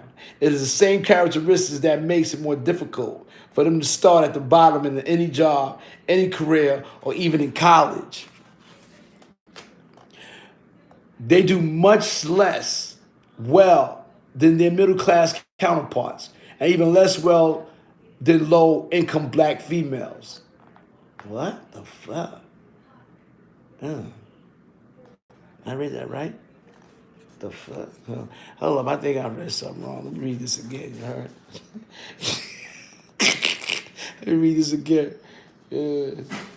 All right, let me see this. Let me read this one more time, because that ain't sound right, you heard? You know, that ain't sound right, you heard? You know, this is a white author, but that ain't sound right, so I got to read that over again, you heard? Kevin's dilemma is one that he shares with many young black men from his background. It is the same characteristic that makes it more difficult for them to start at the bottom of any job, any career, or even in college, where they do much less well than their middle-class counterparts, and even less well than low-income black females. All right, I don't get that part, so somebody have to explain that to me. You know? I don't know what that means. Damn, that's in my book. I don't like that. You know? That sounds spooky. They are less likely to tolerate disrespect. All right, here you go. They are less likely to tolerate disrespect. Americans are fond of pointing to men who have worked themselves up from the mailroom to the boardroom, but men like Kevin Davis are reluctant to accept their dignities that come with the journey. Perhaps they know the journey is much harder for black men and next to impossible for a former felon like Kevin Davis. And that's the end. Damn, man, that's the end. That's the end of that chapter. Okay. I'm gonna go through some chapters in my book. I got Capone, I got Judy Clark, I got Junior Jones, Poison Junior Jones. We're gonna get to Boston. But that was the end of that chapter. This is dedicated to Johnny Blanco, man. You know what I'm saying? So now, shout out to Joe Naughty. Yummy, if you could, can you put the names of the albums he done? I know he did Capone's, he did the War Report, Stick You.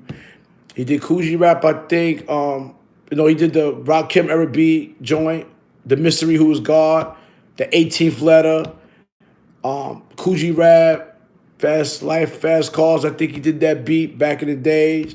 You know what I mean? My brother's a little, he's a year older, younger than me. So, this is the 90s. This is when the 90s was popping, man. The 90s was popping back then, you heard? But, I came home in 2000. In 2000, this is where a lot of these things happen at, man. And I didn't get on the topic about, kill all rats, man. Listen, we're going to get on the topic about kill all rats. Elisa.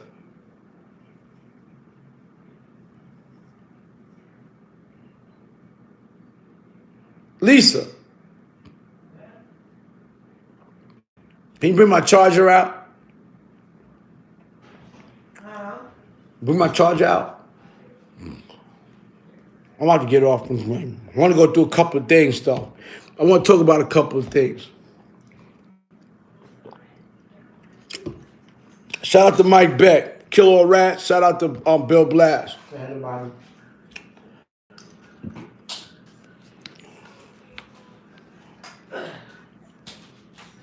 Thanks. Thank you. So, you know when, so when I came home, I went through so much, had so much, seen so much. One dude was on here today. He said, "Yo, when you knocked out, when you knocked out I ain't knocked P.D. Pablo out. I bust P.D. Pablo upside the head with a bottle." I'm gonna get on a couple of things about Johnny Blanco. He did a lot of songs with a lot of different individuals, and this is the 2000s. A lot of y'all dudes that's 21, 20. I wouldn't understand because y'all was born in those times. But the Styles P is called War with Johnny Blanco. He got NY to NC with P.D. Pablo. He did something with Jadakiss. He did something with a lot of rappers. You heard? Johnny Blanco. And an event in the course of my white boy, who I still love to this day. I don't care, what's going on, because he gave me the opportunity to come join his family without knowing who I was through my brother. And he gave me the opportunity to see the world. I've seen the world dealing with this white individual, which is my brother. And although his life has spiraled down, I don't look at him in such ways. I don't. Because I've seen it, been there and done that. And I just wanted to dedicate and congratulate him for these opportunities. You know what I'm saying? Yes, I am deeply hurt behind what he's went out the spiral to do. And, but you got to, I just got to keep him in my prayers. You know what I'm saying? And I remember his mom having MS. And I remember him taking care of his mother. And I still worry about it because she's still living. But, I'm not in touch with them as much as I am because everybody went their separate ways. A few people died. That was part of us. A lot of people moved out of state. Dan's died. Mo died. A couple of dudes went to prison. And everything just separate. Like if I go to Corona, into the studio, to the block, man, I may see a few people that may, notice me, things of that nature. Well, they don't notice me now, but I just, at this time in life that we live in, we got to be more cautious about how to keep living. Because right now, we all entirely in this world are fighting death. We don't know when it's going to come through the door. We don't know when it's going to come through the window. We don't know when we go out to take care of our business, to feed our kids. It can happen then. And this is something that we can't see as well. So, that's why I be, sometimes, man, a lot of these dudes, that's doing all this YouTube beefing, even me. Sometimes I get bored and I just go at niggas' heads because I know I could win all the time. But then it comes at times where, you got to be civilized too. I like to entertain people with thought, but I drop jewels at the same time by me doing these things. I don't try to take things, out of content too, you know what I mean? Because it's funny to me. When you're comfortable with your weaknesses, and when you're comfortable with what people say about you, and you laugh about it, they can't hurt you. It's funny. It only can hurt you if you feel as if though that it's true. So when it's not true, It makes you laugh to think that how can people make up such things or such lies? And that's what makes it. That's what makes it funny, and it does make it entertaining. Because I got people that's like, cause my inbox is like, what's wrong with this cat? Yo, he's strong. Yo, what are you on? I was like, I don't know, man. What's wrong with these dudes, you heard? You know what I'm saying? I'm at a time of my life, right, where, you know, under these conditions, we found a way to entertain yourself in the most distraught way. It's time to collaborate, bond with your kids if you didn't before, because we really never sit down and entertain the thought about the habit and the characteristics of our own children, wives, family, cousins, things of that nature. Now we in such close confinement that now we start zoning in and start learning and bonding with each other's character, and it's supposed to get deeper. It's supposed to get under this drought conditions. There's no other way that you need to get. You can't run too far. You need to get deep within yourself and deep within your surroundings. If you have always lived the wicked way and got wicked ways, try to try to try to minimize it. It's imperative that you minimize it at this time because death is inevitable and you don't know when it could strike. So you got the opportunity, if you've been living wicked and you're doing wicked things, that you need to try to change your entire soul, your entire being. Come to peace with yourself and with others. And try to live correctly as much as you could in order to save yourself. And it's one of the things that, you gotta touch on. Yeah, you gotta you gotta learn to understand yourself before you understand others. So you got the time right now because this coronavirus could hit me tomorrow, and I could be gone in a few days after, and it can happen to any of us. So take the time out because normally when you begin to accept responsibilities and accept your weaknesses is when you feel comfortable with the world looking at you and judging you for who you are, not for what you want to be. Bang. That's a fact. So, get that in your mind. Get your mind right. Get your heart right. And like I said, man, shout out to Johnny Blanco. I wish you the world. And I hope that you listening, that you saw this. I appreciate the opportunity to work with you in such a short time, but it's a lifelong experience.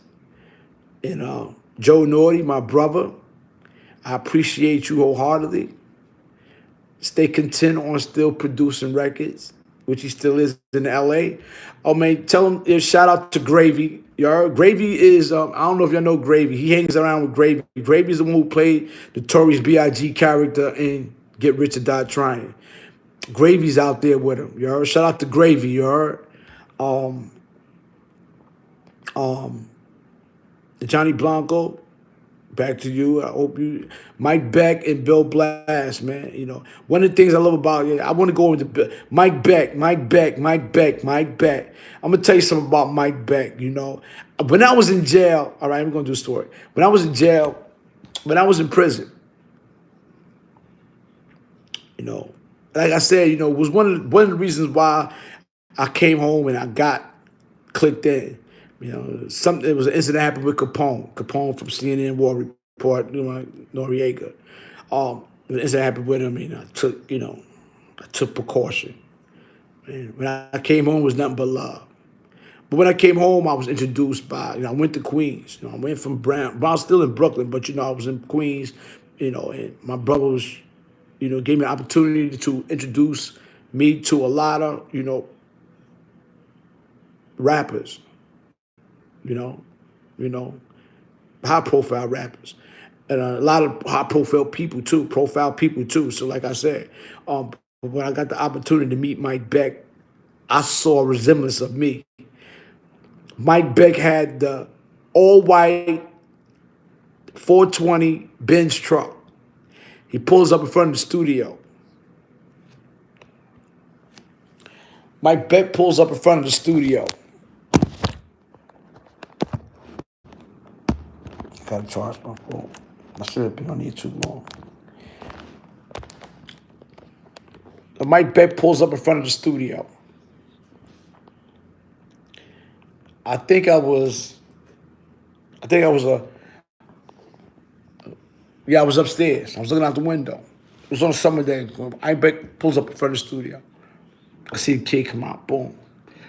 He looks up, yo, Short's in there. I'm like, yeah, he in there. You know what I'm saying? My little brother was in the studio. He comes upstairs. But I'm still in the window in another room. So he goes and he's talking to my brother Shorts. So my brother, yo, kid, come out. And I was like, yo, what's up? He said, yo, this is Mike Beck, Mike Beck. I said, oh. He said, yeah, nigga, what's up? Welcome home.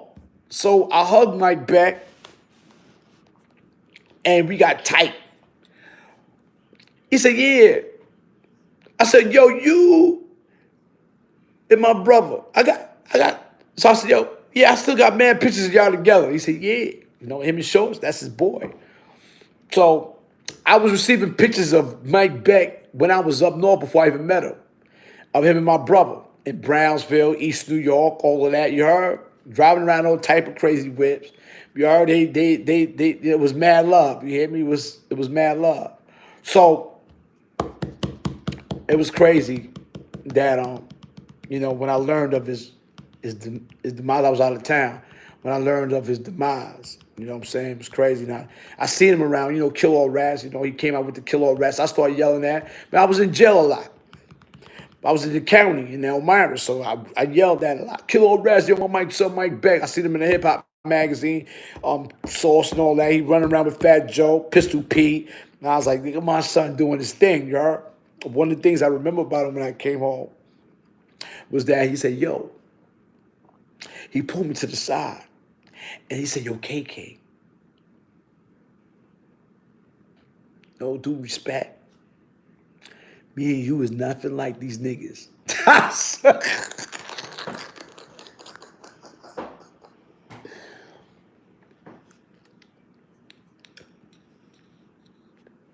Yo, Mike Beck is bugged out, you heard? And I remember the first time he said that to me, we went to a college rap show, right? Somewhere in Poughkeepsie, New York. It was Lil Fame, Foxy Brown, I think it was Cam, Lil Fame, Foxy, Cam, and I think the dude from the Firm. They was performing there. I think it was at Poughkeepsie, Monticello College, something like it was somewhere upstate. We went there and we was in a room. Johnny Blanco was there. He was performing too. So we was in the room and said he came, but I was already there before he came. Then he come and he goes, yo, that's when he came in. Yo, pulled me to the side. Oh, that's right. Lil Fame was there too. I was talking to Lil Fame and he came in. And when he came in, he kind of like, okay, I'm like, oh shit, what up, son? Because it's the second time I saw him since the studio with my brother. So when I saw him, and I like looked like, yo, come here. So I was like, yo, fam, I'll let you a minute. You yell at my boy, you heard Mike Beck. So I was like, yo, KK, we not like these niggas. Look at these niggas. I said, yo, Mike, yo, you a troublemaker, son. Stop acting like that. He a troublemaker, you heard? Mike Beck. Yo, he a troublemaker. He thorough, though, you heard? Thorough, man. But, that's one of the things that, I remember about him. So,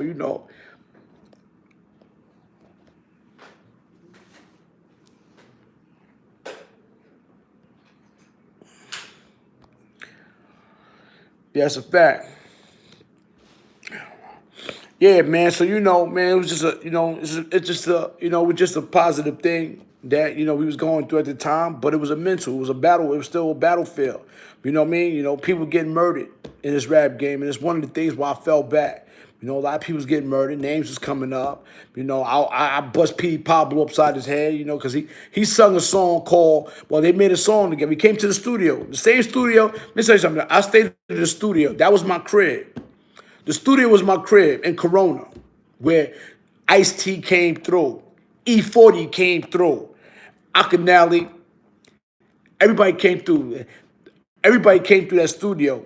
Styles P, niggas came through. My studio sat on my couch. I couldn't wait for niggas to get out of there. You heard? Because I want to see that I had a couch to sleep on, you heard? I ain't going front. My clothes there, but I had a couch to sleep on, you heard? They were sitting on my couch, you heard? I can't wait for these dudes to get out of here, you heard? But I had to run the studio. You know what I'm saying? Why everybody go. So I run the studio. All right? Take care of all the, the hours and, money and all that, things of that nature, you know what I'm saying? But yeah, so, all type of, but P. Pablo, we went to, they had a show. They had a show called, nope, it wasn't a show. This is God Bless the Dead before Nate Dogg passed away, man. I met Nate. Yo, you know what's crazy? I went to Miami, right? And this is when Versace just got murdered.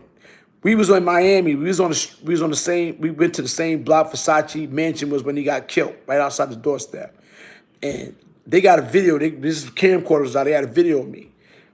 I climbed. I ain't even gonna lie. I climbed on the gate and Versace on his gate. Versace got the lion head on his gate. They got a camcorder of me climbing on Versace gate, climbing over it, boom, and I could have got arrested. You already was like, "Yo, okay, you gonna get arrested?" I was like, "Yo, Cam, this shit. Look, I'm behind the gate. You heard? And then mansion by the mansion like this. Then I jump back over the gate. You heard?" But yeah. So P. Pablo came through and he made a joint with White Boy called From NY to NC. I like the P. Pablo. He was all right. North Carolina, swing your hands up, get your sweat off. Yeah, he did. Do it like a helicopter. All that, down south shit. But that's not my type of music. But, he had a little fame back then. But make a long story short, we went to Miami. I see Nate Dogg, Gangstar. Crazy. That's another story. But Gangstar was bugged out, man. He was, God bless the dead, man. Shout out to Gangstar. He was weird, man. He's a weirdo. He was a weirdo to me. But we was in the club, so we came through. I came through my entourage. You heard me, Blanco. A couple bodyguards. Black Rob was there. Robert Ross. So shout out to Robert Ross. Shout out to Robert Ross. Hello, yo, Tico. Thank you, man. Appreciate your donation, man. So shout out to Robert Ross. That's Black Rob. That was my man. Black Rob was my boy. You heard? Whoa. That was my boy. His hype man, I forgot his name, from Jefferson Projects. That was my boy. Yo, that was my boy. That was my boy. I forgot his name. Oh, I can't stand that. We was real close. Me and him was real close, Word up. Me and him was real close. But anyway, we came in the club. P-Pop was performing. So why me, I'm a manager. I'm like, yo, man, try to perform a joint. Try to perform in NY to NP, NY, New York to NC, with Johnny Blanco. We here. Oh, he got on the mic. He got on the mic and he shouted us out. Yo, 2OG, yo, Killer Cat, boom, all that stuff. And you know what I'm saying? Like, yeah. So, boom, we waiting. So we sitting there. We in the VIP. We popping champagne, boom. So I'm like, yo, it's taking this nigga so long, man. He performing, he's saying all this, We want him to do NY to NT. Johnny Blanco, him did NY to NC. We had a super crowd there, you heard? Tico, man. Wow, man, thank you for the donation. What is Christmas? I ain't expecting that much money. Yo, salute. Salute, you heard? Salute for the money, man. You heard? Facts. You know what I mean? Salute for the money. Yeah, G-Dep. G-Dep was there, homie. Shout out to G-Dep, man. Shout out to G-Dep, man. You heard? But, yeah, So, we sit in the VIP section and, I see him procrastinating. You know what I mean? So I go downstairs one time, with my champagne bottle. I'm like, yo, what's up, man? He was like, yo, man, I'm about to break out, man. I can't do it right now. That was it. I don't know what made me do. I was tipsy. I smashed him in the head with the bottle. Boom! Yo, it's on. Bow! We start fighting. You know what I mean? His entourage, my entourage came. Boom, boom, I ain't gonna front. They washed me. Yo, they washed the niggas that was with me too. They dragged me out. Fuck out of here. You heard? Dragged us up out of here. Yo, bro, I'm a shit starter, you heard? Why this shit ain't supposed to be charging? You know what I'm saying? I'm a shit starter, you heard? They washed me, you heard? Washed me, you heard? But I was ready for it. I was ready. I was tipsy. So I know I was going to feel that much pain. You don't feel that much pain when you're drunk, you heard? That's why I did. Boom! Fuck out of here. You want to perform my son? Boom! You heard? Fuck out of here. They washed me, you heard? Now, I don't even know what. I don't remember nothing after that. I don't know. I was outside. You heard? People was dragging me and shit. You heard? yo, Tico, man, what's up with you, man? You scaring me, man. Don't send me no more money. You heard? You ain't gotta send me no more money, man. You heard? What's wrong with you? You ain't gotta send me no more money. He said it'd be bad dough. You heard? It's all good. It's all good. I love you. You heard? Appreciate you, man. Appreciate you. You heard? You need that book? Zebra Town. Go to Barnes and Nobles. You can look it online. You know what I mean? Go to Kevin Davis, Zebra Town. You heard? It's a lot of stories there that's very interesting. Besides the bad that I did. You heard? You know what I'm saying? Love you, man. Salute, man. Thank you a lot, man. Tico, you heard? But yeah, so they washed me, they beat me, they beat a couple of these niggas up. These niggas was mad at me because I started it, you heard? But that's what I do, man. That's my energy, you heard? You know what I mean? I take risks, man. But you gotta understand something, man. When you willing, you gotta understand something, man. Sometimes precaution is defeated by undefeatedness. So by I say that is that sometimes you gotta take chances, you heard? And it's up to you if you willing to live or die. So you gotta understand that. But when you are such spontaneous with defeat, it kind of gives off an opposing energy of, yo, this dude is bugged out. So they're not really putting their energy into hurting you because they don't understand what just happened to them. They off, their energy is off. What the fuck? Where did this come from? So there's not. They while they are angry, they are still concerned about you. So that's how you manage to win even when you lose. Understand that.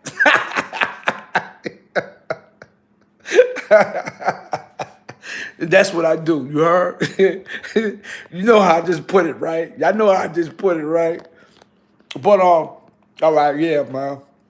I'm just kicking a Willy Bobo. You heard? You know what I'm saying? Facts.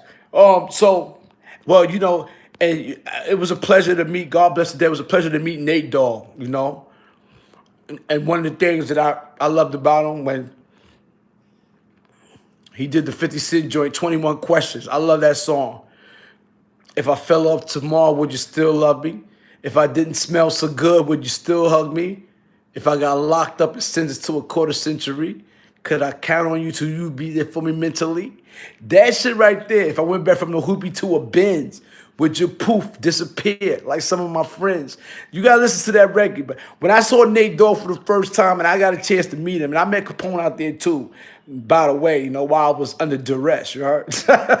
But yo, when I met Nate Dogg, he was out there, he had the LA Lakers jersey on. It had the brim pimp hat. He had the brim pimp hat with the L. He was weird. Look, I was like, this, that.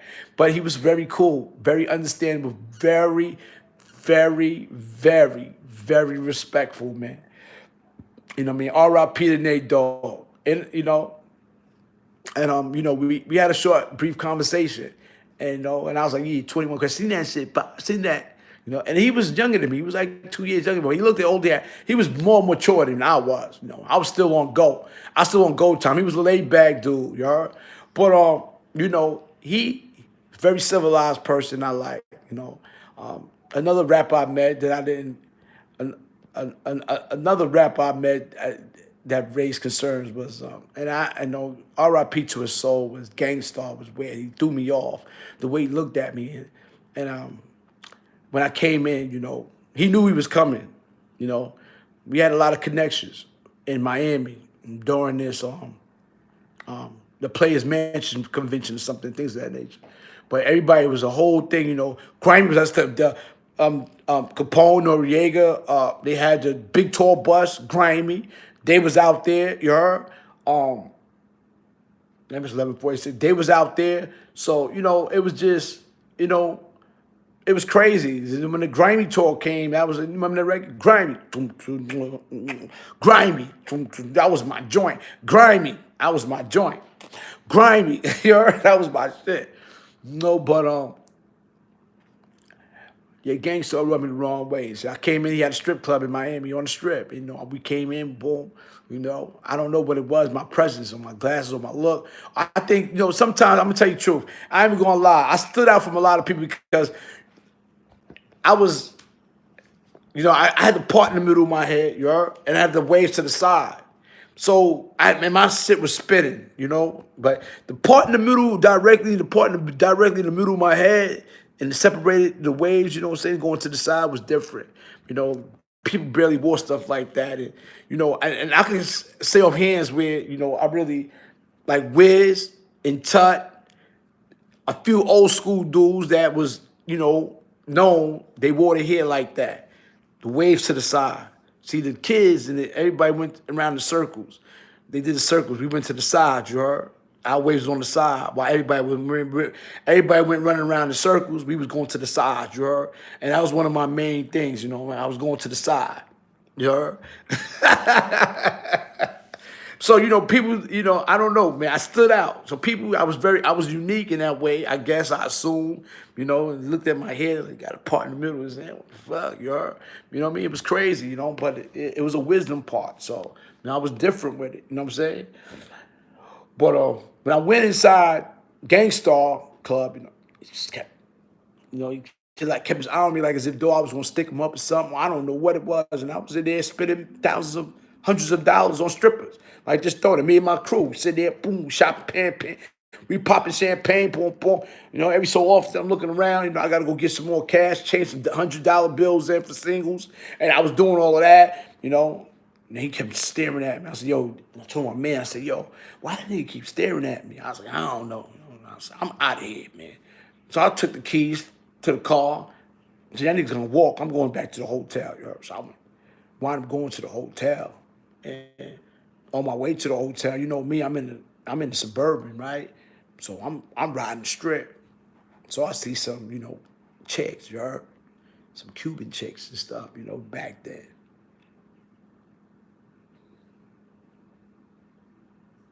All right, I go to the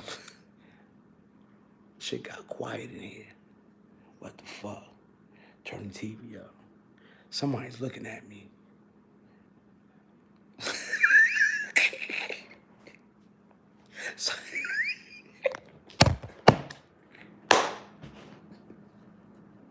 Yo,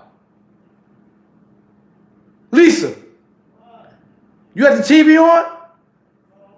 You turned it off? Why? Fuck you turn the TV off for? Nah, son. What you doing?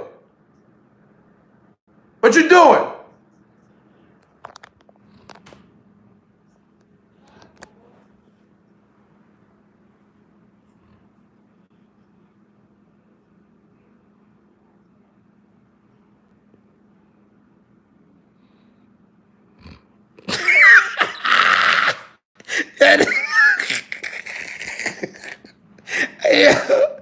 Yeah, that nigga's crazy. All right. Yeah, she turned the TV off. I know she on the phone. She on the phone. She looking right at me. I swear, I know you looking at me, Lisa. You looking at me. You think I don't know that fucking bullshit? Stop acting like you ain't looking at me. she is.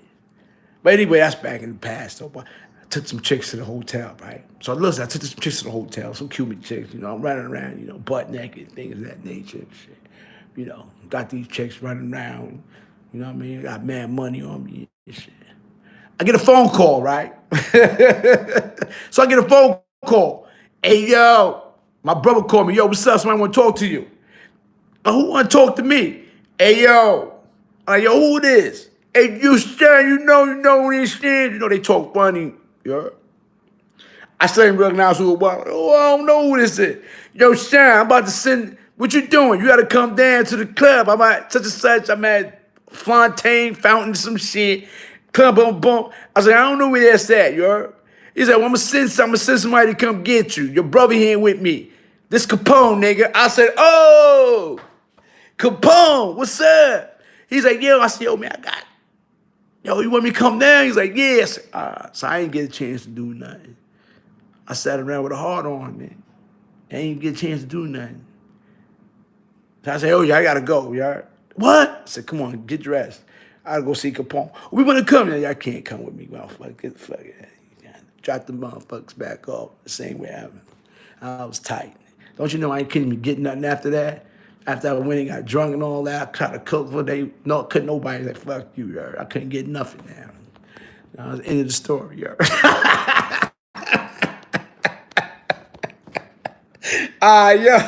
Yo, it was nice talking to y'all, yo. Yo, I think I did too much, man. But yo, the life and times of Johnny Blanco. Yo, you hear me? Shout out to Johnny Blanco, man. You know, I know y'all got to get to work. You know what I'm saying? I don't want to bore y'all. You heard? I know it's all right. You heard? But I love y'all. You know what I'm saying? No, you're not blocked, Tico, man. Nah, he's not blocked. Why? What happened? Yo, give me a coat up, man. You heard? Tico probably a Spartan, right? Nah, if he is, hey, you know, he throwing money at KK. Hey, all right.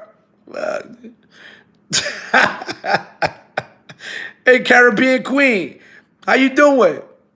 Gotti Savage, man, coked up. Henry 4625, yo, you one of the greatest. I got a lot of good report on you, Henry 4625. I got a beautiful report on you, man. Salute to you, bro. You are definitely a cult member. You heard? Definitely coked up. You heard? Gotti Savage, you too. Caribbean Queen, you one of the most dedicated.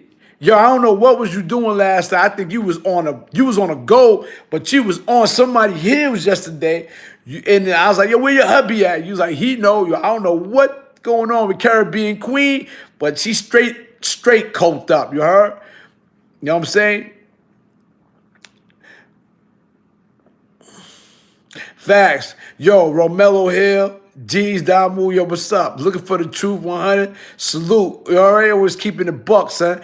I don't know how to keep it 50 cent. I don't know how to keep it 25. I always got to keep it a buck, you heard? Win, lose, or draw. You heard? Win, lose, draw in the hood, I'm squabbling them. You heard? Win, lose, draw in the hood, I'm squabbling them. You heard? Thank you, Yummy. Appreciate you. Machiavelli the Dawn, Gotti Savage, John Shab. He's going to be talking about my donations. You think so? I don't care what he talk about, you heard? You know what I mean? Sometimes you got to kill evil with good, you heard? And that's what's going on. I ain't lose yet, man, you heard? My hands hurt, man. Yo, listen, my hands are sore right now, you heard? I keep beating. I'm getting tired, keep beating, you heard? And winning. I want to lose some time, too. So I'm keeping quiet, man, you heard? Yo, Colt Up, Adonis, Gotti Savage, Angel Perez.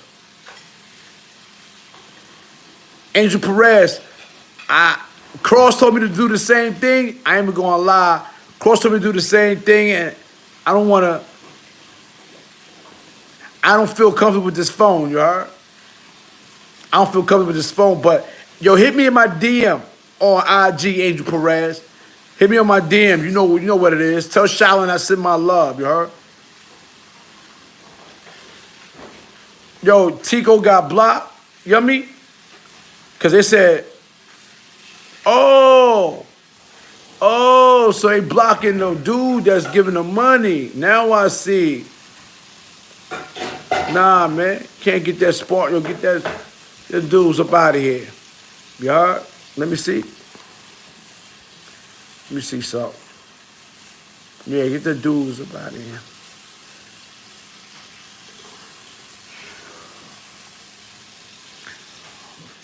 Oh, you back? What happened, Tico? Somebody blocked you? Oh, man, let me find out. Let me find out. You got me? I'll make you sell your car. Somebody blocked one of my peoples on here, you heard? $400.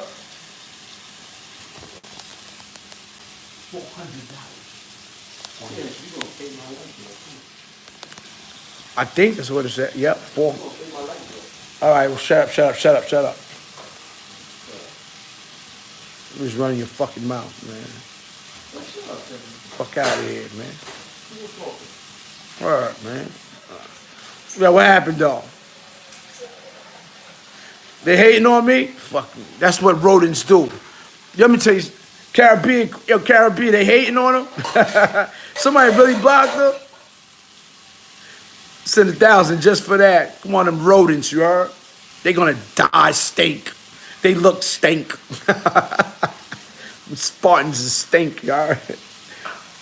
Y'all, oh, but it's all good, though. I wrote Dolo. Salute. We need a coat up t-shirts. That's a fact, yo. I'm gonna get the coat up t-shirt.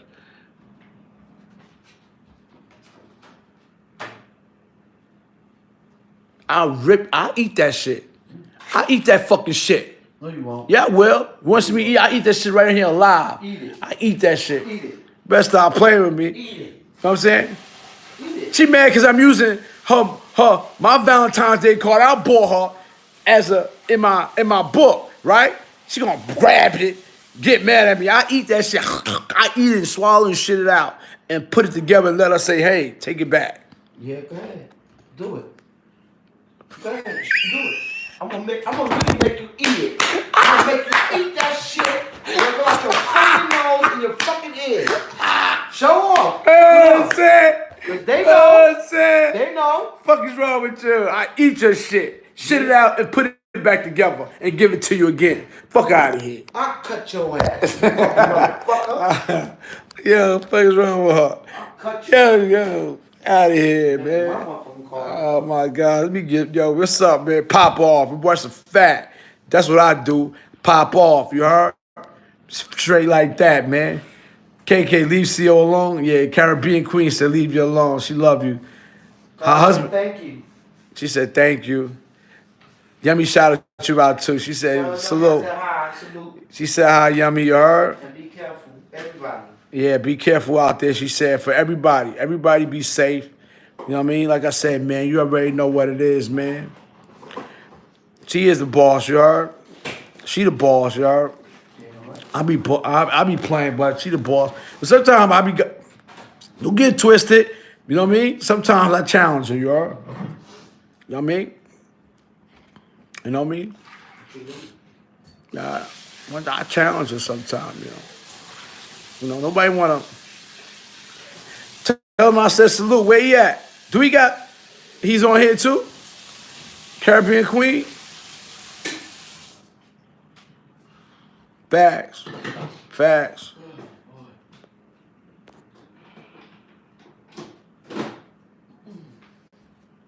LA, your KK and fly you here from to LA. You gonna fly me there to LA? Yeah, that sounds spooky, Tico. Talk to my little ones. All right, I can feel you. I appreciate you, man. How your little ones doing? Send them my love, man. Send them my regards, man. Tell them to stay afloat. You heard? You got my room and everything? All right, that's what's up. You heard?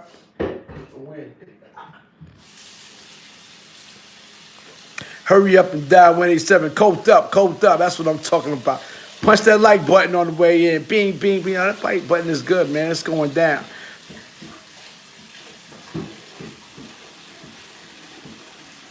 Salute, Ace Boogie. Salute. Y'all already know, man. Where Nitro at? Nah, man, I'm good on the donation, man. You ain't got to send no more, man. You ain't got to send no more. That's appreciated. It's appreciative. You heard? Anessa Gomez, salute.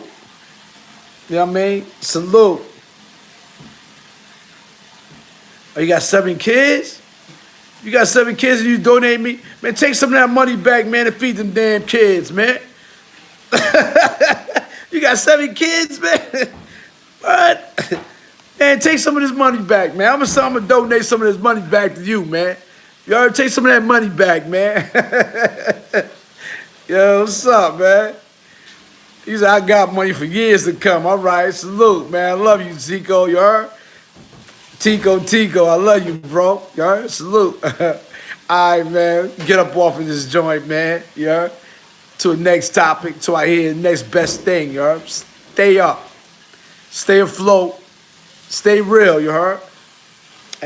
You know, and remember, man, stay healthy. All right? Make women's shirts.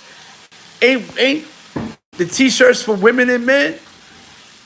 You got it, KK? All right. So I got it, KK. And I said, God bless me to bless others. That's what's up. You know what? And I do the same thing too, man. You know, I haven't been on the train lately, like to move around, because I usually give a lot of money to homeless people. You know what I mean? I do. And especially, you know, in New York City, I'm very content on, I give at least $20 to these dudes that perform on the train, you know, that entertain us on the train, you know, doing those flips while they play music and they be doing flips on the poles. I get them dudes like $20, $30 sometimes. They be happy. They be like, shit, this is what I work for all day. Because, you know, dudes get like a $2 here and there. I throw them $20. Like, yeah, all that. Y'all split that up. It's like 3 of them. I split that up. And you know what I say to the people who's on the train? Because people be like, nah. They look at these dudes that's entertaining us on the train, making us laugh.